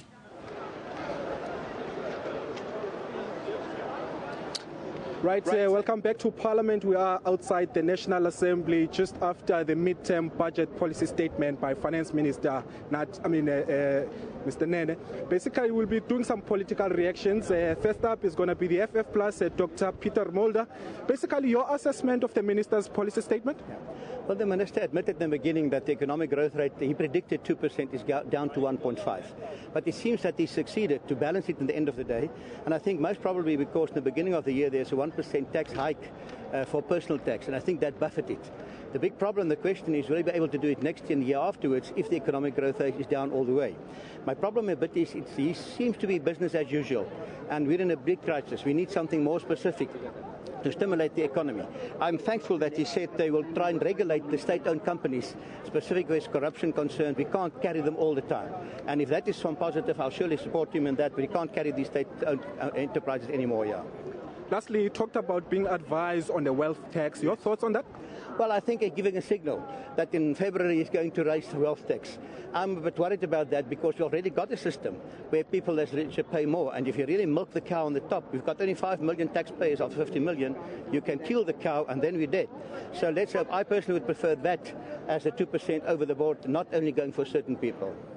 All right, thank you very much, Dr. Peter Mulder from the FF+, giving his party's view on the budget policy statement. Coming up next is going to be the Chief Whip of the NFP, Professor Nhlanhla Prof Kubisa, sorry. Prof, basically the NFP, your thoughts on the minister's speech? Well, we expected the minister to say something about the upheavals in education, higher education in particular, in the light of the violent protests. But he said nothing, utterly nothing, in terms of funding for student fees, because to me that is paramount. This issue has been going on and it's been attended to. It must, but you know, countries all over the world invest in education. Now the economy is slowing down and we're not investing in education. In other words, we will not be having a future. We have got to invest in it. Secondly, he said nothing about plowing money into entrepreneurship, because they've got to put money there. Our economy is slowing down. There's a shrink in the economy, and he said nothing about poverty alleviation and unemployment. So those are the issues to us are important. There is drought in the country. I think more money must be put into the issue of drought. Water is needed. I mean, the energy supply also has caused a dent. I mean, there's not so much reference, except what we know about Eskom, assets for Eskom, paying the debt, etc., etc. But we needed more on those issues. These are the issues that are worrying the NFP. All right, thank you very much, Professor Nhlanhla Kubisa, giving us his party's view on the budget policy statement, talking a lot about higher education, feeling that it was ignored by the finance minister. And now from the ACDP, Mr. Steve Swart, your thoughts on the budget policy statement? Well, it's in a very difficult environment, as you see what's going on here at Parliament at the moment. And obviously, from a Christian perspective, we need to implore our viewers to be praying for the situation of what's going on. There's a high level of dissatisfaction. And yes, the minister had very little fiscal room to move. But the situation here at Parliament has got to be addressed, where you have got students here that are complaining, that are demonstrating, yes, law and order must be prevail, and it cannot be condoned any illegal action. But surely the minister should have addressed this issue that is taking place in Parliament right now. He has got very little fiscal room to move. We see economic growth slowing down, but at the very least, we need to see some way of some meeting to engage with the students that are very upset at the moment, so that we can have a look at dealing with these issues, so that we don't have situations where the whole world is watching South Africa at the moment. We've got a fiscal consolidation path. It is sound and it is good. But this scene that we see today in Parliament obviously detracts from all the good that we are trying to do in the South Africans. So I implore South Africans to be praying, to be taking action, so that we can be addressing these critical issues facing our nation. We cannot allow the EFF as well to disrupt Parliament, as they continually do, and we see it today. We all share the sentiments. I have sons that are students. I have sons that are students at Stellenbosch and various universities. I appreciate the difficulties with the fees, the high fees. That situation needs to be addressed, but we need to bring calm and stability to our nation as we address this very important fiscal process. Mr. Steve Swart, thank you very much for your time, sharing his thoughts on a budget policy statement, that is the ACTP. And now we talk to the official opposition, the DA. The spokesperson on finance is Mr. David Mania. Your thoughts on the budget? Well, what we hoped would happen, that the minister would deliver an ambitious medium-term budget policy statement that would give hope to the 8.4 million people who are unemployed and to the thousands of students who are standing outside Parliament. But what we got was a business-as-usual medium-term budget statement, which didn't get to the heart of the critical roadblocks holding back jobs and growth in South Africa. And frankly, it's not good enough for the minister to simply say that government are seized with the matter of student funding. What it points to is a complete failure to prioritize funding. Students can legitimately ask, why is there no money to assist poor students who are struggling at tertiary institutions when there is 1.6 billion rand to fund President Jacob Zuma's 74-person cabinet comprising of 72 ministers and deputy ministers? Equally, students will ask, why is there no money to fund poor students at tertiary institutions when in this budget we are going to be allocating 2.5 billion rand to the BRICS Bank? And again, students will be asking, why is there no money for poor students at tertiary institutions when there is, for example, 702 million additional rand allocated to 118 foreign missions, which the Treasury itself says are inefficient and not aligned with the country's strategic goals. This is a failure to prioritize funding. At the end of the day, what the students should be saying is Bladen Zamande must fall. All right, thank you very much, Mr. David Mania from the official opposition, the DA, giving us his party's view on the budget policy statement. Now, moving along with the political reactions, we've got Umama Usbongile from the IFP. The IFP, your party's position on the budget policy statement? We're actually quite shocked by what has happened. Actually, the minister had very little to say because there isn't much that he's going to do. We're still going to be seeing quite a lot of very, very poor economic growth in our country. We are seeing quite a sluggish economic growth in our country. We're seeing unemployment still rising. We're seeing quite a lot of anti-social issues still rising in our country. Now, the minister, having made his statements and actually having attached some monies to a few areas, the surprising part is that he did not attach any monetary value to the students, and we were actually quite shocked when he did not do that. That is why the students today are here, because of the NSFAS funds, which are not seen to be visible, where the students were even asking for Minister Bladen Zamande to come and address them, all such type of things. Remember, we had roads must fall last time, now we have these fees as well. It is quite a crisis which needs to be addressed, and money has got to be allocated to it. We are also seeing quite a lot of debt actually being acquired by our country, and we're seeing a lot of imports coming in and exports not going out as much as possible. We will still be experiencing quite a lot of problems as far as our country is concerned, and that is a problem to us as the IFP. The energy issue is also a major crisis, where ESCOM has still got to deliver, where other energy sources have got to be considered, so that we try and ensure that through the energy which is needed to run companies, to run, all those type of issues, are actually doing their part. Otherwise, we will still going on a downward spiral.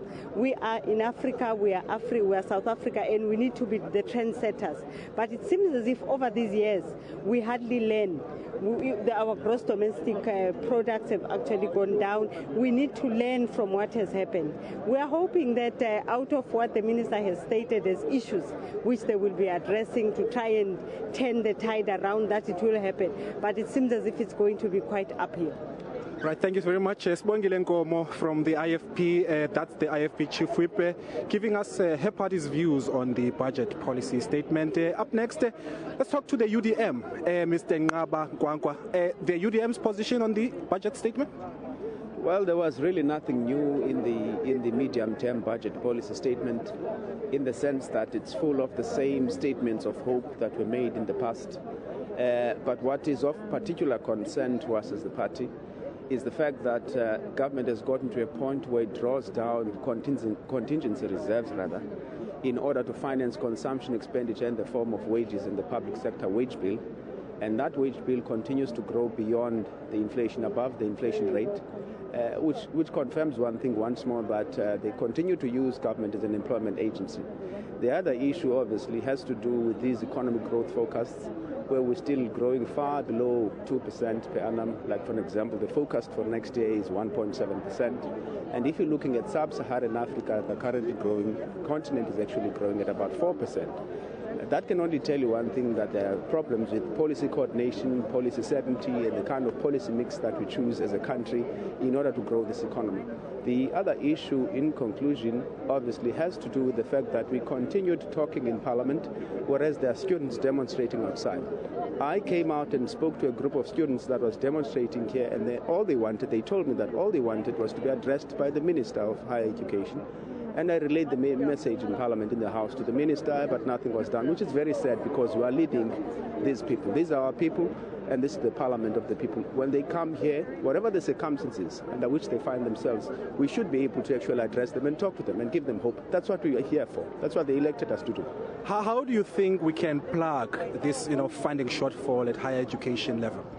Remember, there's a lot of wastage that takes place in various government departments. I think what we should be doing is to reallocate some of the resources so that we channel them towards higher education, because quite frankly, I'm sure there's no money, there's no extra cash available for us to do that. But if we reprioritize, we should be able to find resources within the system, even take budgets away from institutions such as Parliament and so on, and other arms of government. Mr. Nhlanhla from the UDM giving us his party's view on the medium-term budget policy statement. We'll be back with civil society and other business leaders on the other side. But for now, back to you, Francis. Coming to you live from Parliament this afternoon. And bear with us, it's been very difficult to decide where to place the cameras today. We've had protests outside Parliament. We've had students storming the gates into the parliamentary precinct just outside the door where Nhlanhla Nene was giving his speech. So that was happening. He continued with his speech after a lot of politics in Parliament about this very issue, about student fees for higher education. So because of the protest, some of you may have missed the actual speech, and we are going to bring that speech to you again. You're seeing political reaction, but it's good to know what was in that speech. Let's just quickly run through some of the highlights. I'm joined by my colleague Mogeni Mutwa, who was in the lockdown earlier, hearing the actual details of the actual budget. We do have a mini budget today that has been tabled.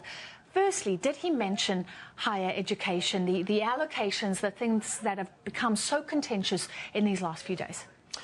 Well, I think it's important to remember that these protests about university fees only began at Wits University last week.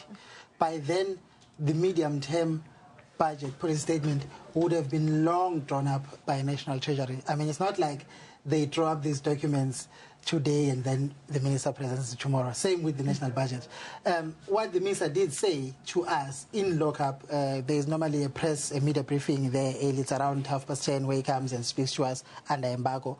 What he did say on this issue was the issue of the higher education fees has been attended to by the Minister of Higher Education, Mr. Blades Zimande. You remember yesterday he met with all the stakeholders, and an agreement or some compromise was reached in terms of responding to the demands currently now, where it was decided that the government is going to put a cap on fee increases at 6% for next year. That while government and the stakeholders try and come up with a long-term solution to this issue of fee increases. So the 6% cap was a temporary measure. So that's what he said. Also, he said the DG, the Director General of National Treasury, is also engaging and interacting with rectors and so on from all universities as part of looking at finding a permanent solution, a long-term solution to university funding. So now that we have this protest, so I mean, that just happened today that students came here. I'm just going to read from an excerpt from the budget speech, the mini-budget speech that we'll bring to you. In the official statement, mentioning it very briefly, we've been reminded this past week of the challenges of financing the expansion of further education and university opportunity. It needs to be said that the disruption of learning is not constructive. So raising issues about the possibility of people alluding to students missing exams, things like that, holding us back even further. I think you're right, and government couldn't set a precedent and just have a knee-jerk reaction to these protests and change allocations, because we have a lot of competing issues as well. We have not much more revenue coming in. In fact, tax revenue has declined. So let's look at some of the details of the budget. First, the state of the economy. He was expected to reduce expectations for economic growth. Just run us through the grim reality right now. Well, on the economy, as expected, he did revise downwards the growth forecast for this year. Of course, this on the backdrop of the worsening global economic environment. In February, he had predicted that the economy would grow by 2 to 2.5% this year, but now he's saying no, he thinks it's going to grow by 1.5%. That's significant because economic growth obviously affects employment, job creation, and so on and so on. The main thing that came out in the current context out of this mini budget is the ballooning government wage bill and how much it's putting government finances under pressure. He announced, and we learned for the first time, that the agreement that was signed with the public sector unions earlier this year was 12 billion rand of budget. And right now, tax revenues are falling. In fact, he announced that tax revenue this year is projected to be down by 7.5 billion, which is not a small amount. And overall, over the next 3 years, tax revenue is expected to fall by as much as 35 billion. Mongeni, you've set this up beautifully because we're going to listen to the speech now. So that's the context. And we're bringing the speech to you again because of the incredible scenes outside Parliament. We did have to leave the Finance Minister who was tabling that very important mini budget. So we're going to play that again. That sets up the background that the budget was in fact blown by the public wage bill settled on after the strike that we had, and he had to deal with that and other issues, including the state of the economy. So here is what we were meant to show you earlier. Finance Minister Nhlanhla Nene in Parliament today.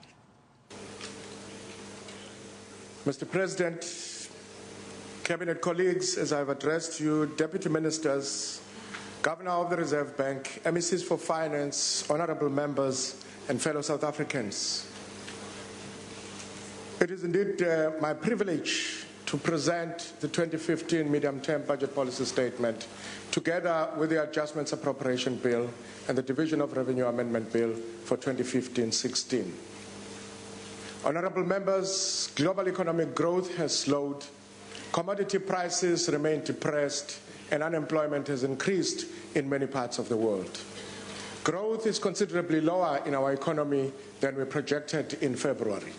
This is in part a consequence of the global slowdown, but it also reflects our energy constraints and structural weaknesses in our own economy. In these challenging circumstances, honourable members, we have had to revise our revenue estimates down for the period ahead. The medium-term budget policy statement outlines the tough choices we have to make and challenges us to implement our National Development Plan with vigour. Over the past decade, there has been substantial progress in our social and economic transformation. Minister Hadebe recently released the latest development indicators, the report on development indicators. It shows, among others, that South Africa's life expectancy increased from 52 years in 2004 to 61 in 2014. Infant mortality dropped from 58 to 34 deaths per 1,000 live births between 2002 and 2014. Over this period, the number of households living in formal dwellings increased from approximately 8 million to 12.4 million. The share of households with basic access to electricity increased from 77% to 86%.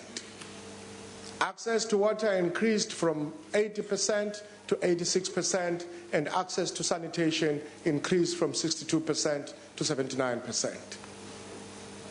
The proportion of 5-year-old children attending early childhood development facilities has more than doubled to 87%, and adult literacy has increased to 84%. These development indicators also signal several important long-term trends in our social and economic structure, ranging from movement of people from rural areas and small towns to cities and associated changes in lifestyle and living standards. The rising use of public transport and urban amenities, increasing demand for education use of social media and access to the internet. the growing importance of service industries and tourism, and the growth of our economic links with Africa and the global economy. In reflecting on our transformation challenges, honourable members, it is clear that a new growth path is needed if we are to unleash the development potential of these structural trends.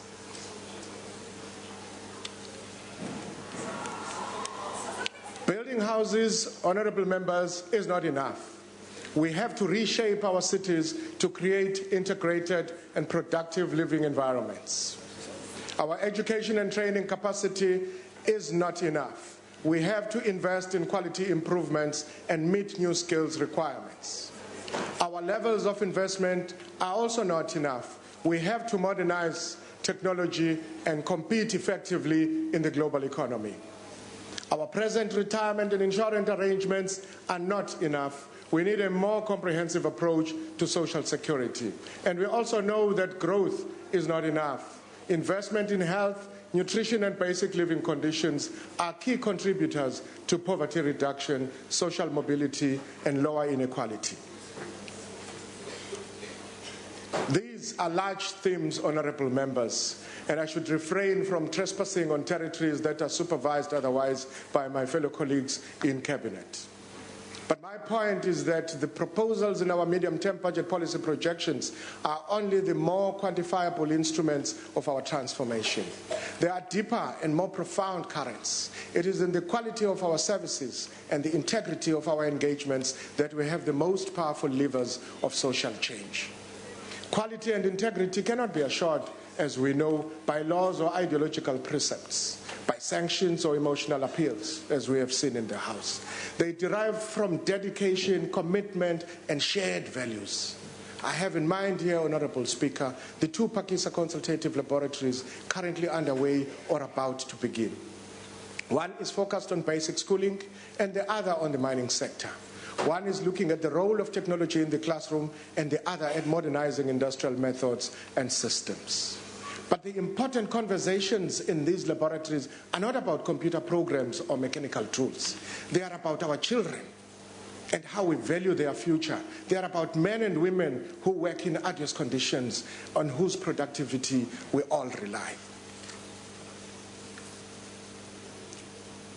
The important conversations are about commitments, as I've said, and interdependence, about our trust in an inclusive social contract to make the future better. When times are tough, as they are now, it is that much more important that we strengthen the partnerships that put our children first, partnerships that signal our commitment to decent work, that open up participation in our economy, and that broaden access to land, skills, finance, and development opportunities. If we do not achieve growth, revenue will not increase, and if revenue does not increase, expenditure cannot be expanded. Mr. President, you have called on your Cabinet to review and give impetus to our growth strategy in government, in business, in unions, and in civic formations. All of us have a part to play in building a more prosperous and sustainable future. The MTBS projection is that the South African economy will grow at about 1.5% this year, rising marginally to 1.7% next year. 1.7% next year. This is considerably lower than at the time of the February budget, when we envisaged a 2% this year and 2.4% in 2016.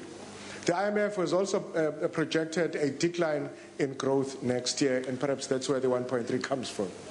Electricity supply constraints, falling commodity prices, and lower confidence levels have resulted in our growth forecasts being revised lower. Investment growth will be just 1.2% this year. Limited employment growth and household income constraints are holding back consumption. Exports have grown strongly this year, which is a welcome recovery after setbacks in mining and manufacturing last year. Although exports have grown faster than imports since 2012, the current account deficit on the balance of payments is still a sizable 4.1% of GDP this year. Consumer price inflation has declined from 6.1% in 2014 to a projected 4.8% this year. Higher food prices and the weakening of the rand are expected to contribute to a rebound in inflation to around 6% a year over the period ahead. Financial market volatility is high and capital inflows into emerging markets have slowed. This has raised borrowing rates for emerging markets globally. Though there is still a long way to go in building energy security, we are now benefiting from Eskom's enhanced maintenance efforts and our expanding renewable energy programs. The first unit of Medupi also came online, adding 800 megawatts of capacity to the grid. The Minister of Energy has invited proposals for independent coal and gas power projects. The National Treasury is working also with the Department of Energy to assess proposals and financing options for building additional nuclear power capacity. Rail capacity continues to expand alongside road, water, and telecommunication networks. Increased investment in broadband was one of the main reasons for South Africa's improved ranking in the Global Competitiveness Report to 49th place out of 140 countries. Amicable settlements have been reached this year in the coal and private security industries and for the majority of gold workers. The CCMA has become increasingly proactive in settling labor disputes thanks to the changes in the Labor Relations Act. NEDLAC is working on practical ways to avoid protracted and disruptive strikes, whilst also considering proposals at a national minimum wage. Our employment tax incentive for young work seekers continues to attract broad participation.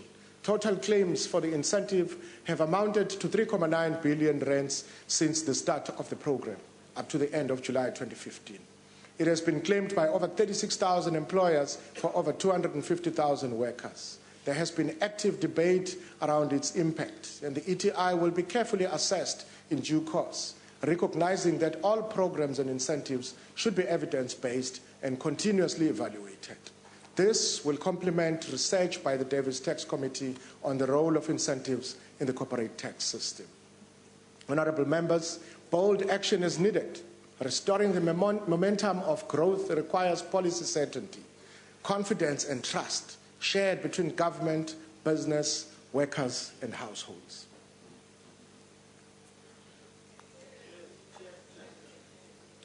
Honourable Chairperson, strengthening our engagement with Africa and the wider Southern African region is a critical element in our growth and development strategy. Regional integration means practical collaboration in building infrastructure, investment promotion and growing trade linkages. In order to fast-track key projects, we have introduced a project preparation and development facility for the SADC, managed by the Development Bank of Southern Africa. Feasibility studies have recently been approved for a project to improve South Africa and Zimbabwe's access to Mozambique's hydropower capacity and a major rail project to link Zambia, Angola, and the DRC. South Africa continues to use its membership of the G20 to support international cooperation in lifting growth and reducing global inequality. We welcome the detailed and wide-ranging commitments made by the global community in the 17 Sustainable Development Goals for the next 15 years and the related agreement on financing for development. Also to be welcomed is the package of measures that has been agreed to this year to counter corporate profit shifting and base erosion. South Africa has already committed to automatic exchange of financial information for tax purposes. The first exchange took place last month. Over 90 countries, including low-tax jurisdictions, have committed to exchanging information by 2018. Soon, tax evasion and aggressive tax planning will have nowhere to hide. In July this year, agreement between Brazil, Russia, China, India, and South Africa to establish a new development bank reached fruition. We will shortly respond to the NDB's opening invitation for project proposals.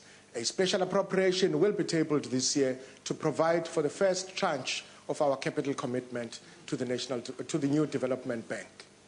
This 2 billion rands investment will be covered by the proceeds from the sale of government's stake in Vodacom. Honourable Chairperson, I've already indicated that our revenue estimates are adjusted down in this medium-term budget policy statement as a result of the slowdown in economic activity. Gross tax revenue is revised down by 7.6 billion rands this year and by 35 billion rands over the 3-year period. Revenue has nonetheless held up well since the 2008-9 recession. This signals both the resilience of our tax policy framework and continued strength of tax administration. Fellow South Africans, tax compliance lies at the heart of nation building and social cohesion. Without a buoyant revenue base, a nation cannot develop and succeed. Allow me, therefore, to express my appreciation to all those, whether in revenue services or on the other side of this social contract, who ensure that taxes are paid in full and on time. Over the medium term, we will continue to explore reforms that promote an efficient and progressive tax system. Recommendations of the Davis Tax Committee, already under consideration, cover, among other things, 1, profit shifting and the misuse of transfer pricing, 2, mining taxation, 3, small business taxation, and VAT and the estate duty. I've asked for further advice on wealth taxes from the Davis Tax Committee. The committee has published an instructive report on the role of the tax system in supporting inclusive growth, employment, equity, and fiscal sustainability. Allow me now to urge all stakeholders to take the opportunity to comment on these reports so that the final recommendations are well informed and thoroughly debated. There will be a further opportunity to debate the proposed design of a carbon tax when the draft bill is published for comment later this month. This forms part of a package of measures which Minister Molewa will be taking to the United Nations Climate Change Conference later this year. This package is intended to ensure that South Africa makes a fair contribution to global efforts to reduce greenhouse gas emissions.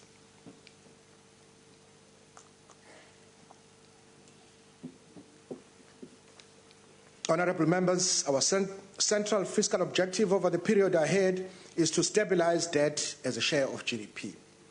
In the immediate aftermath of the 2008 recession, the budget deficit widened sharply to support our economic recovery. The deficit has since narrowed and is expected to be 3.8% of GDP this year, falling to 3% over the medium term. Following the recession, government debt increased from around 26% of GDP to 47% in March this year. Our projection is that the debt will rise by a further 600 billion rands over the next 3 years, while stabilizing as a percentage of GDP. In support of our long-term fiscal framework, the MTBPS proposes a fiscal guideline for the expenditure ceiling in the outer year of the fiscal framework. The proposal is that the spending ceiling should be linked to South Africa's long-term economic growth projections. Over the long term, this guideline maintains spending as a stable share of national income. A structural change in expenditure would have to be accompanied by corresponding revenue measures.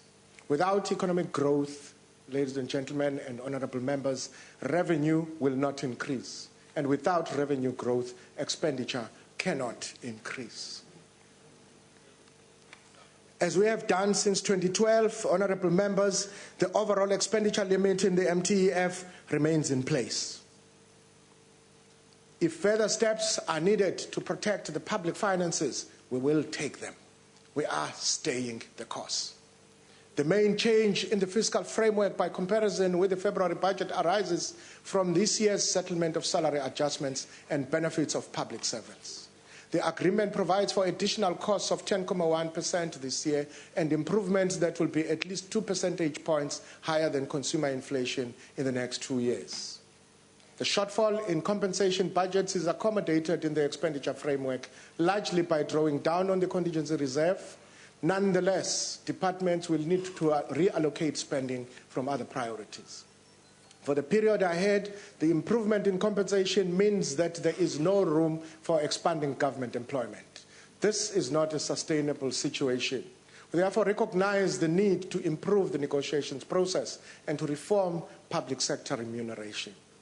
Work is also underway to develop better approaches to capital project appraisal and the financing of major infrastructure investments, either as departmental initiatives or where these are undertaken by state-owned companies, municipalities, or independent investors.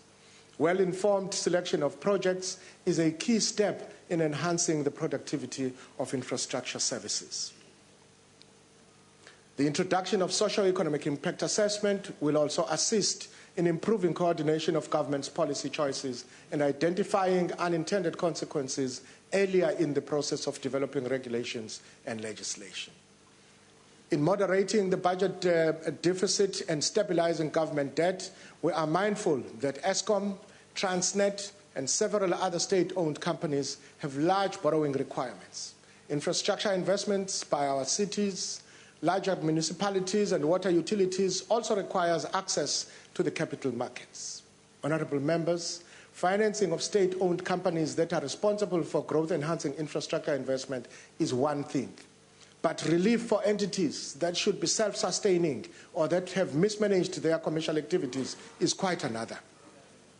This remains a serious risk to the medium-term fiscal outlook.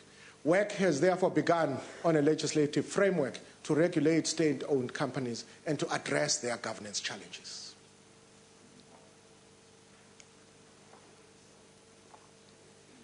The main budget is the largest part of the consolidated fiscal framework over the MTEF. National departments are allocated around 47.5% of the main budget, with provinces just over 43%, municipalities coming in at 9%, and as we know, provinces account for 70% of all public service employees. They therefore have to make substantial adjustments to accommodate the increased cost of the wage agreement. To assist with adjustments, 3.8 billion rands is added to the provincial equitable share this year and a further 49 billion rands over the medium-term expenditure framework. However, this will not fully fund the shortfalls. Provinces will still have to seek further cost efficiencies in order to maintain service levels. Provinces have already taken steps to contain costs. Personnel numbers have declined by about 2% since 2012, including a reduction of over 10,000 since the start of this financial year. Provinces spending on non-essential goods and services like advertising, travel, and consultants continue their downward trend. Our initiatives to improve government efficiency are bearing fruit. Health departments, for example, have improved supply chain management procedures to reduce wastage in medicines and laboratory costs. In addition, a number of provincial public entities have been rationalized to reduce duplication of work. Budget allocations to municipalities continue to prioritize the rollout of basic services to historically disadvantaged areas. This has led to millions more households having clean water, a safe toilet, and lights to switch on in the evening.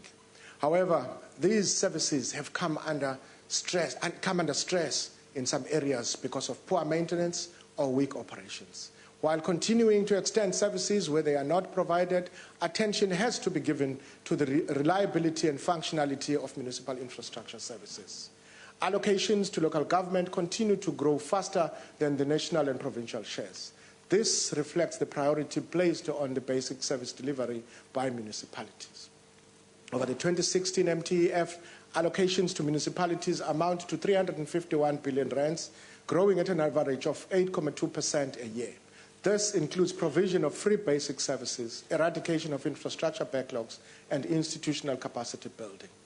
National Treasury has led a review of municipal infrastructure funding arrangements with a view to promote better management and maintenance of assets. Reforms to be implemented in the 2016 include rationalizing grants to reduce unnecessary administrative overlaps and improving responsiveness to social and economic needs of our citizens. The development needs of our cities remain that we must not just rely on, they demand that we do not just rely on government funds, but also bring the private sector on board. In August this year, Minister Gordon and myself hosted an urban investment partnership conference that brought together cities and private investors to explore options to create municipal infrastructure investment. In support of this, the Development Bank of Southern Africa is expanding its longer-term financing of infrastructure. We have a clear responsibility to ensure that the fragmented, racially segregated cities we inherited become dynamic, integrated sites of enterprise and improved living conditions for all.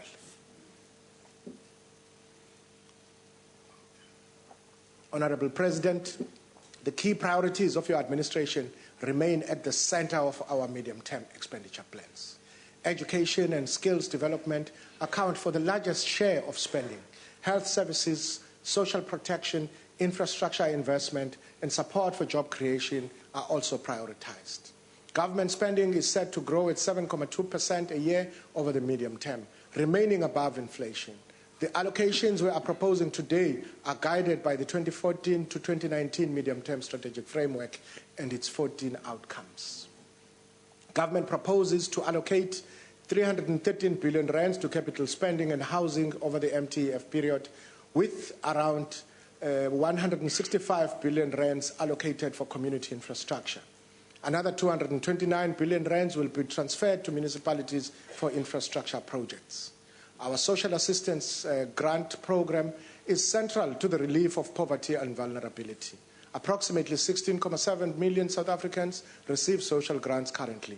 With effect from this month, the old age and war veterans and disability and care dependency grants are increased by 10 rands to bring the annual increase in line with the long-term inflation. Over the 3-year period ahead, nearly 13 billion rands will be added to social assistance budgets.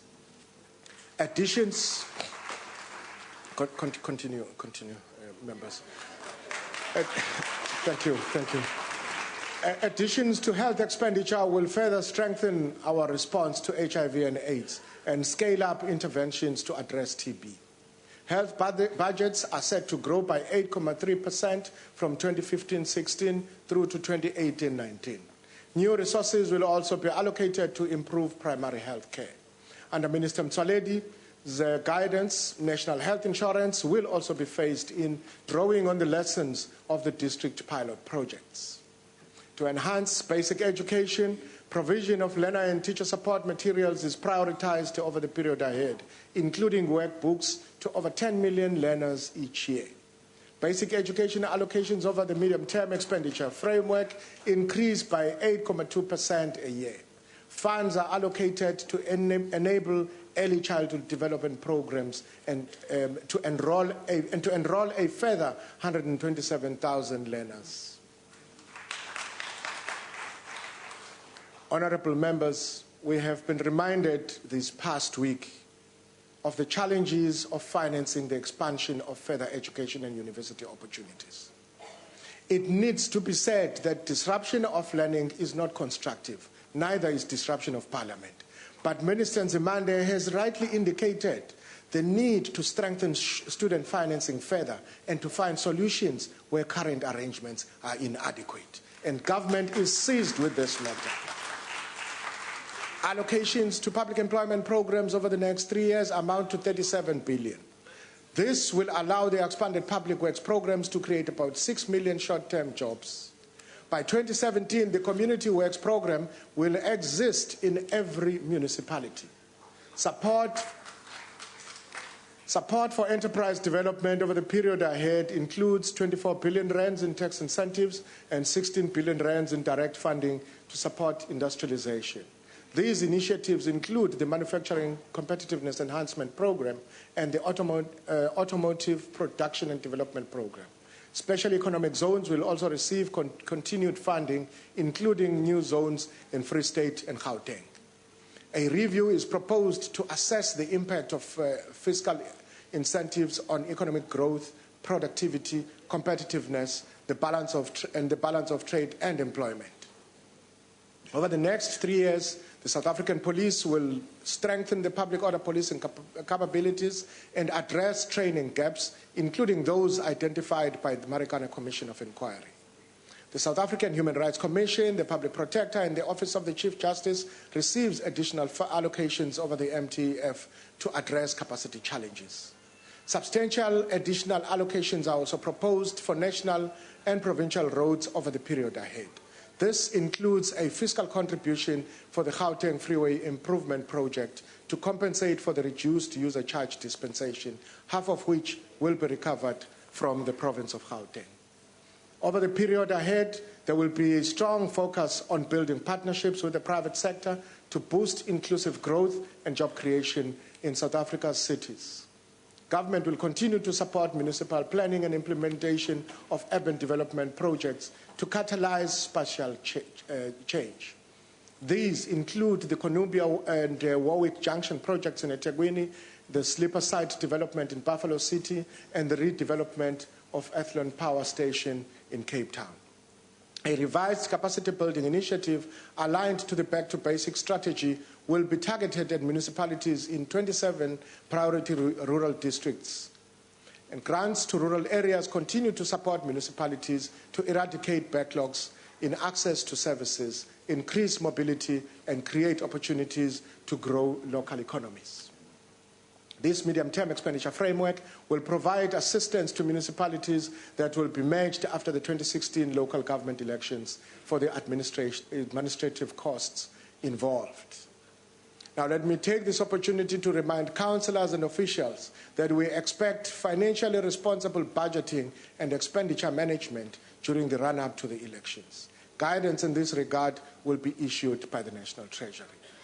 In all of these initiatives, honourable members, the quality and integrity of governance are critical elements in achieving the outcomes we seek. As this year's winner of the Nobel Prize for Economics, Professor Angus Deaton, puts it, and I quote him, "The absence of the state capacity, that is, of the services and protections that people in rich countries take for granted, is one of the major causes of poverty and inequality around the world. Without effective states working with active and involved citizens, there is little chance for the growth that is needed to abolish global poverty," close quote. Honourable Speaker, alongside the medium-term budget policy statement, I'm tabling the adjustments appropriation for 2015-16 today. The salary adjustments of 1.2 billion rands for the national departments and 3.8 billion rands for the provinces is the main revision of the expenditure estimates for this year.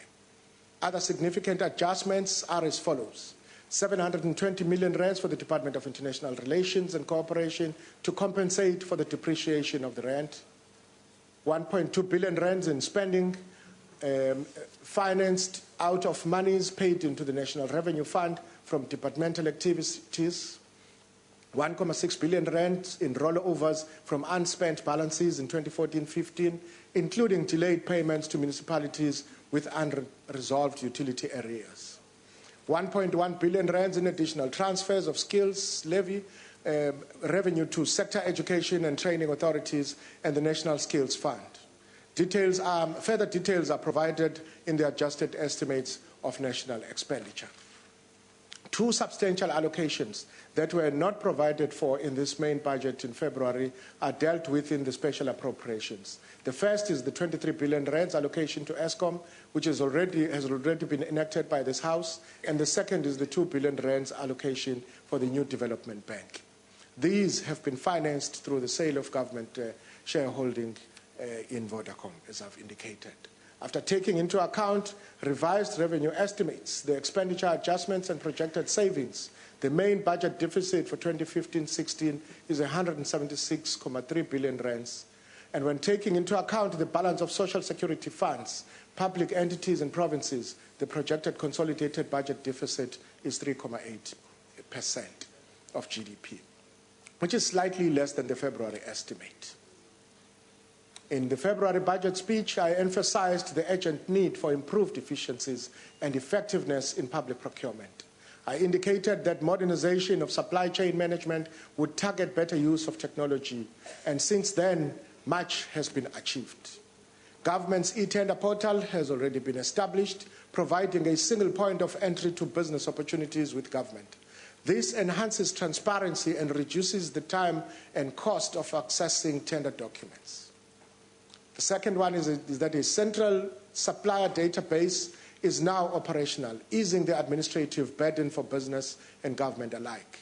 More than 20,000 suppliers have already registered, and a total of 9,500 have been verified since the 1st of September 2015.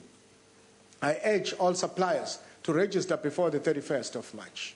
The database provides information on commodity prices by locality, right down to municipal ward level. The transversal contract for learner-teacher support material has been completed. The highest contract price is for stationery at grade R, which is 115 rands per learner, inclusive of packaging and delivery. And the cost of other grades is below 100 rands. And we've worked with Minister Motshekga to reduce this to this level. This month, we launched a buying site for high-volume, low-value items, which is similar in design to commercial e-commerce sites. Supply chain management practitioners can now purchase routine items through the web at www.gcommerce.gov.za. A consolidated procurement bill is being developed to rationalize the more than 80 legal instruments, guidelines, and instruction notes that currently apply. A framework has also been developed to standardize public procurement reporting, supported by a training program for responsible officials. Further enhancements that support SMMEs in the area of electronic bids, quotations, and technologies will also be implemented in 2016-17. Tender documents will be made user-friendly and easy to comprehend. The number of documents needed for a tender will be reduced, and they will be customized to reflect the diversity of procurement processes. For instance, buying a filing cabinet is different from hiring an advisor or building a school.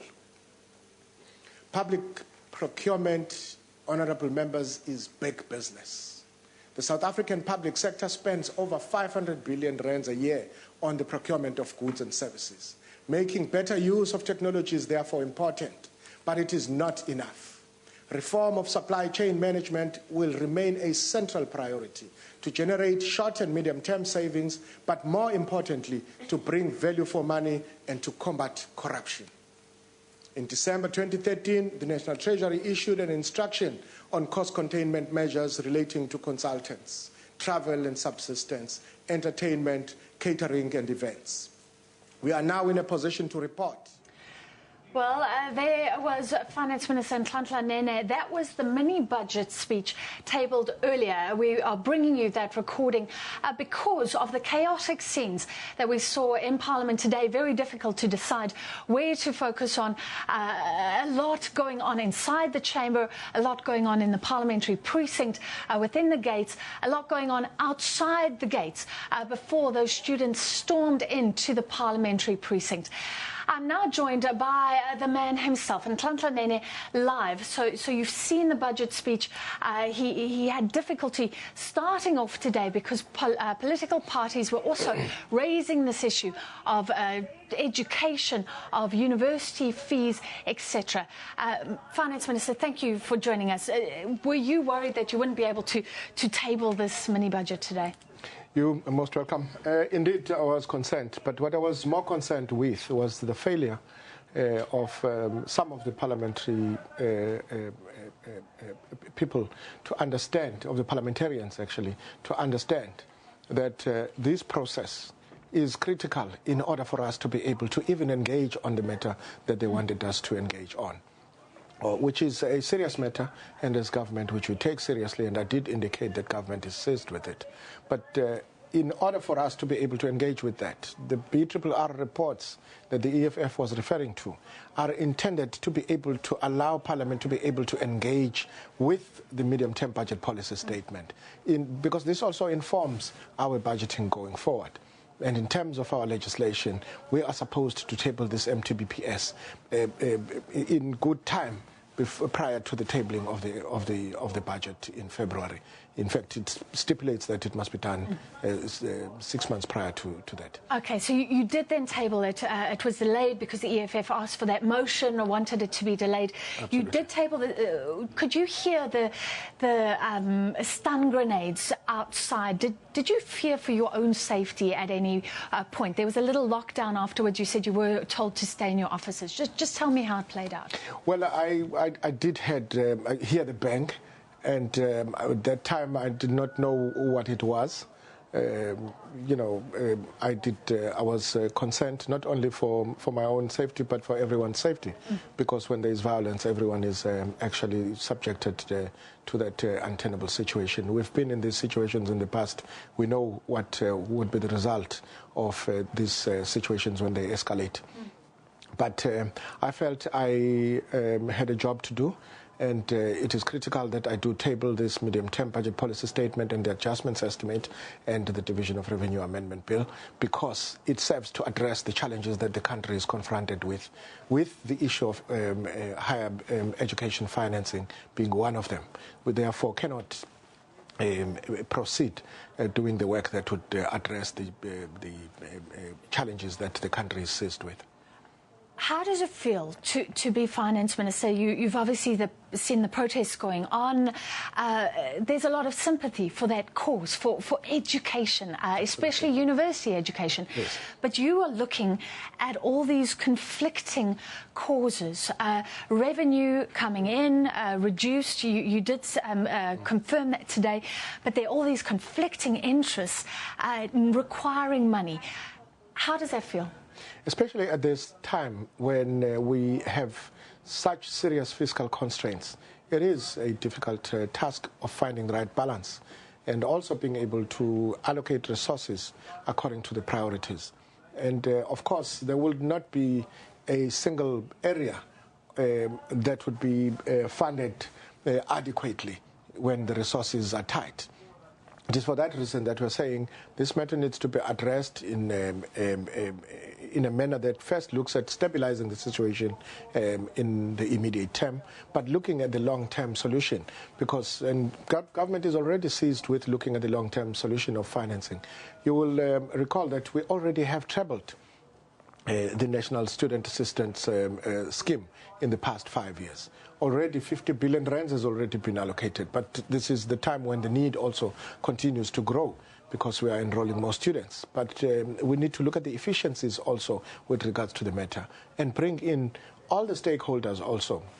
Remember that the issue of education is a matter that we require as a country in order to build the skills, in order to be able to to grow the economy. And the taxpayers out there would want to see their resources deployed where it is going to get the best return, both economically and socially. The students that are protesting on behalf of their parents, who are bearing the brunt of paying higher fees. But there also is an element which we should not also shy away from.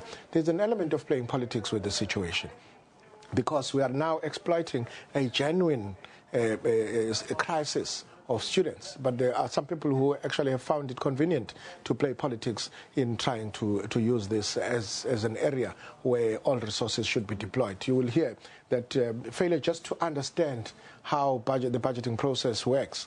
When one member stands up and says, we must take all the money that is being rolled over from the departments. But if you look at the rollovers, we're talking 1.7 billion rands. Part of those rollovers are funds that were actually withheld from municipalities, which are supposed to be released to them this year. So it's that narrow-minded political posturing that wants to begin to politicize a very critical area that as government we need to focus on. I understand what you're saying, because before you started speaking, there were primary school children walking around Parliament, and that is a dire need as well, and maybe they can't protest and raise their voices. Yes. Can we talk about the overall allocations, therefore, because we always say the lion's share goes to education, and we're spending a lot of education, a lot of concern that that's not being spent well enough. Apparently some countries spend much more. Is government, because of the fact that we're not seeing change, are we re-looking at all the allocations, and how much sway do you have in that process? Look, we're actually working with the Department of Planning, Monitoring and Evaluation located in the Presidency to do the whole expenditure review so that we are able to see whether we are getting value for money in our entire expenditure. It's a process that we have embarked on over the past 3 years now, but we're taking it even deeper in order to be able to come back to government so that evidence informs where the resources actually go. We now have also introduced the socio-economic impact assessments that looks at even our policy direction, that whenever we pass legislation, regulations, they also should be looked at in the manner that begins to look at what would be the outcome and what would be the unintended consequences. But indeed, we are seized with the matter and we work with various departments. We've worked with education. I was just saying one of the announcements and what is contained in the report is that with education, we've actually been able to reduce the cost of the purchase of learner teacher support material in order to be able to get value for money through a process where we have now said with the little resources that we have, we can actually buy more books. But we're also working with the department to make sure that those books are also focusing in the key areas of building basic education. So it is true that we are spending more money on education than most of the developing countries, and the intention is actually now to improve the outcomes and the throughput. And a whole lot of people crying out for more funding. Yes. We're running out of time, but I think part of the problem here is that people believe that sometimes money is being spent recklessly on the wrong things. Your predecessor, Pravin Gordhan, basically cut up the credit cards. Apparently there was some pushback.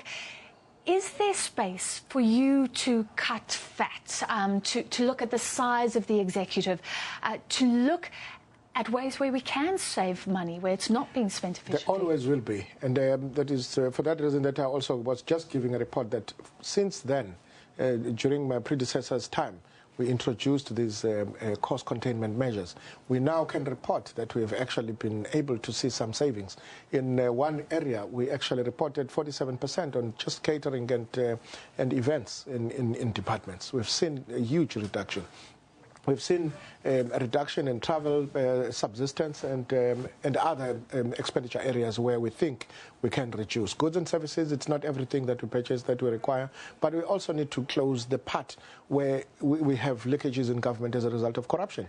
And these are all the areas that we have taken the lead in closing them up. Our procurement reforms that are in place now seek to address precisely that, because we're saying with our procurement reforms, it's now most of it is automated and most of it actually can be supervised and overseen in real time to be able to see where we are spending money.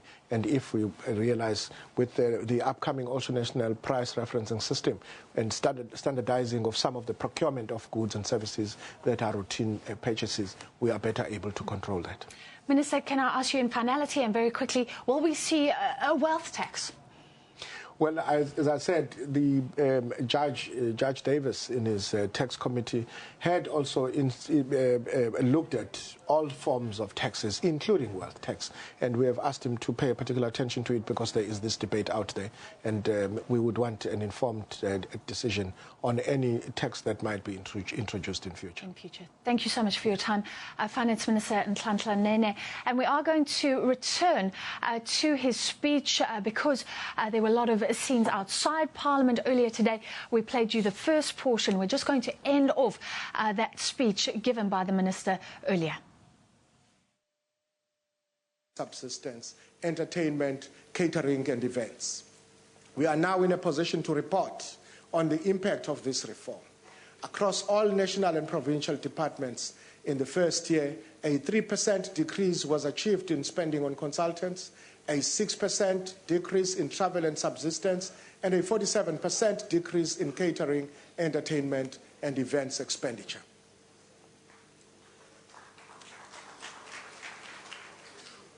That was not enough. Preliminary budget data indicates that there will be further reductions in these categories of spending over the medium-term expenditure framework, contributing both to value for money and improved public service delivery. We recognize that there is not yet full compliance with these measures. The Treasury is currently revising the cost containment instruction to review thresholds and to clarify its implementation, especially on expenditure related to conferences. Honourable members, improving the quality of financial services is a key element in our strategy for inclusive growth. Weaknesses in the financial supervision played a central role in the severity of the 2008 recession and its aftermath. The bill to give effect to the Twin Peaks regulatory system has now been certified by the state law advisors, and I will be tabling it next week on the 27th, if I'm not mistaken. We've engaged with the industry and other stakeholders on the draft framework for market conduct to ensure that customers of the financial sector are treated fairly and that charges are reduced and made more transparent. I also propose to table the insurance bill before the end of the year. We have made progress in promoting savings by households through the introduction this year of the tax-free savings products. In collaboration with Minister Nhlanhla Nene and Minister Wolifant, work on the social security reform proposals is at an advanced stage to accompany retirement reform. I need to emphasize the importance of providing suitable vehicles for preservation of savings and conversion into income at retirement alongside appropriate death and disability benefits. We are engaging with Labour to ensure that members of provident funds enjoy the full benefits of tax deductions for saving plans that provide an ensured income at retirement. I hope that these proposals will be prioritised for discussion in NEDLAC over the period ahead. In addition to promoting domestic savings, South Africa needs to attract substantial flows of foreign funding to ensure that investment growth can be financed. It is clearly vital that we maintain a framework of policies and programs consistent with this requirement. Under your leadership, Mr. President, and guided by our newly appointed National Planning Commission under the chairmanship of Minister Radebe, we seek to simplify and streamline regulatory procedures to investment and ensure both policy coherence and encouragement of long-term investment and international partnerships. The Treasury's work on modernizing the management of capital flows and encouraging companies to locate in South Africa as a gateway to the rest of Africa supports this aim. Without economic growth, revenue will not increase. Without revenue growth, expenditure cannot increase. Honourable Chairperson, it is apparent that slower growth and volatility will remain features of the world economy for some time to come. In the framework set out in the 2015 medium-term budget policy statement, government has adapted to this turbulent environment through measures to maintain the health of the public finances and support the social and economic transformation that South Africa needs. To strengthen economic performance, our commitment is to bring policy coherence and certainty where it is lacking, and to give greater impetus to infrastructure investment and to address impediments that hold back enterprise development, employment, and innovation. To build the energy capacity, water and transport networks, and communication systems we need, we are mobilizing capacity of state-owned companies and the private sector alongside departmental and municipal initiatives. To ensure that public debt remains affordable, the public expenditure ceiling is maintained while protecting our flagship social and economic programs. To improve living standards and accelerate social development, we are working with municipalities to strengthen planning and concentrate investment in urban hubs and economic growth zones. More dynamic cities, new businesses, trade opportunities, and better transport systems also mean stronger linkages with the smaller towns and growing market opportunities for agriculture and rural enterprises. To enhance state capacity and the quality of integrity of governance, our financial management and procurement reforms will be reinforced while stepping up public sector training and institutional renewal. To unite South Africans behind more rapid implementation of the National Development Plan, we are working with the business sector, organized labour, social stakeholders to maintain a stable labour relations environment, improve confidence, and promote broad-based development. In concluding, I wish to thank you, Mr. President, and the Deputy President for your guidance and leadership, and all Cabinet colleagues for their understanding of the challenges that we confront. The Ministers' Committee on the Budget has energetically engaged with the issues. Deputy Minister Jonas has always been cheerful, even in the toughest discussions, and the MECs for Finance share diligently in the work of overseeing our public finances.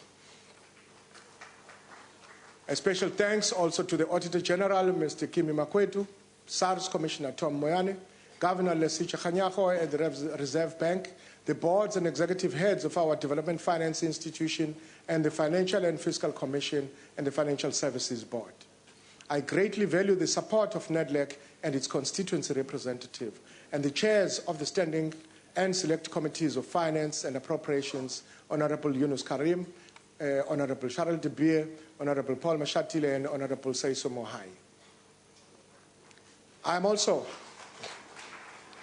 indebted to the Director General Lungisa Fuzile and the staff of the National Treasury and the Ministry for their tireless efforts.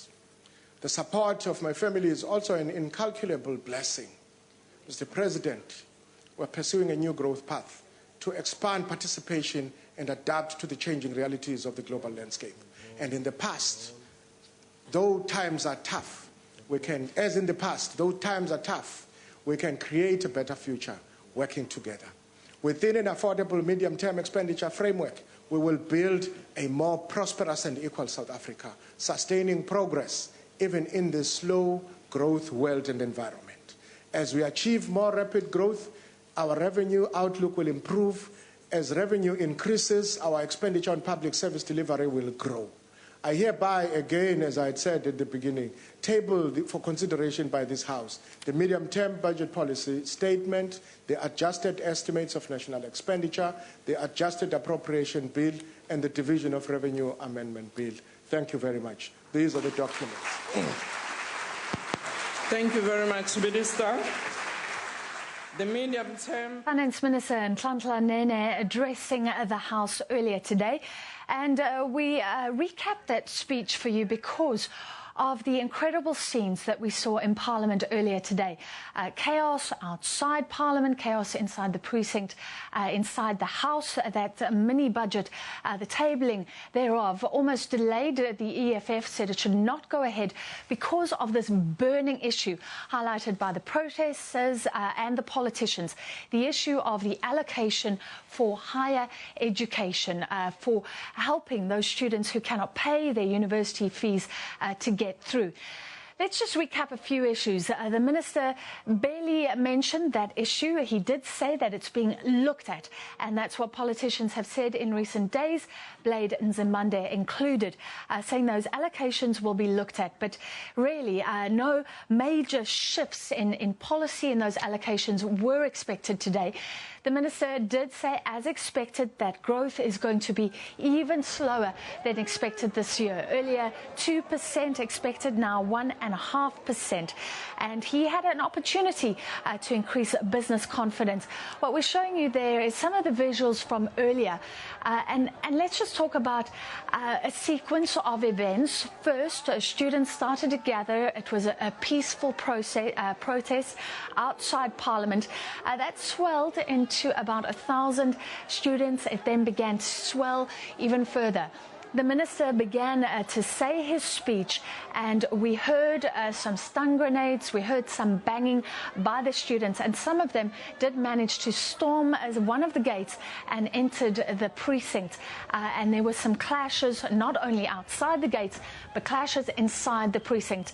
We spoke to Minister Nhlanhla Nene earlier, and he confirmed that there was a small lockdown, that ministers were told to stay in their offices after he completed that speech. They were then told to go. There you can see Minister Blade Nzimande. He was speaking to students earlier today, basically saying what he has said before, that there will be a cap on those increases at universities. We won't see fees going up by more than 6%. Now, that was said yesterday, and students weren't happy with that. And I can tell you that the students outside Parliament are currently saying that they're not happy with the address that they received today, and they're not going anywhere. So I'm hearing from colleagues that those numbers of students outside Parliament are not dwindling, still thousands, and they say they're not going anywhere. They're going to continue their protests. Blade Nzimande is saying as well what the Finance Minister has emphasised, that the national scheme for funding for university students has increased in the recent years. It's now nearly 10 billion. If you look at the allocation for university fees in general for higher education, 30 billion. Now, that's out of a budget of $1 trillion or so. So it depends on your perspective. Is that enough? Is it not enough? We have all these conflicting interests as well, housing, other interests. So the minister's saying it's a very hard task confirming that, in fact, the money coming in for all these conflicting interests has gone down. Our tax revenue collection has gone down. Well, that's basically a wrap from Parliament. We'll return to the studio in Johannesburg and we'll continue to get reaction to what happened in Parliament today, what happened outside Parliament, and that very important mini-budget speech from Parliament. That's a wrap.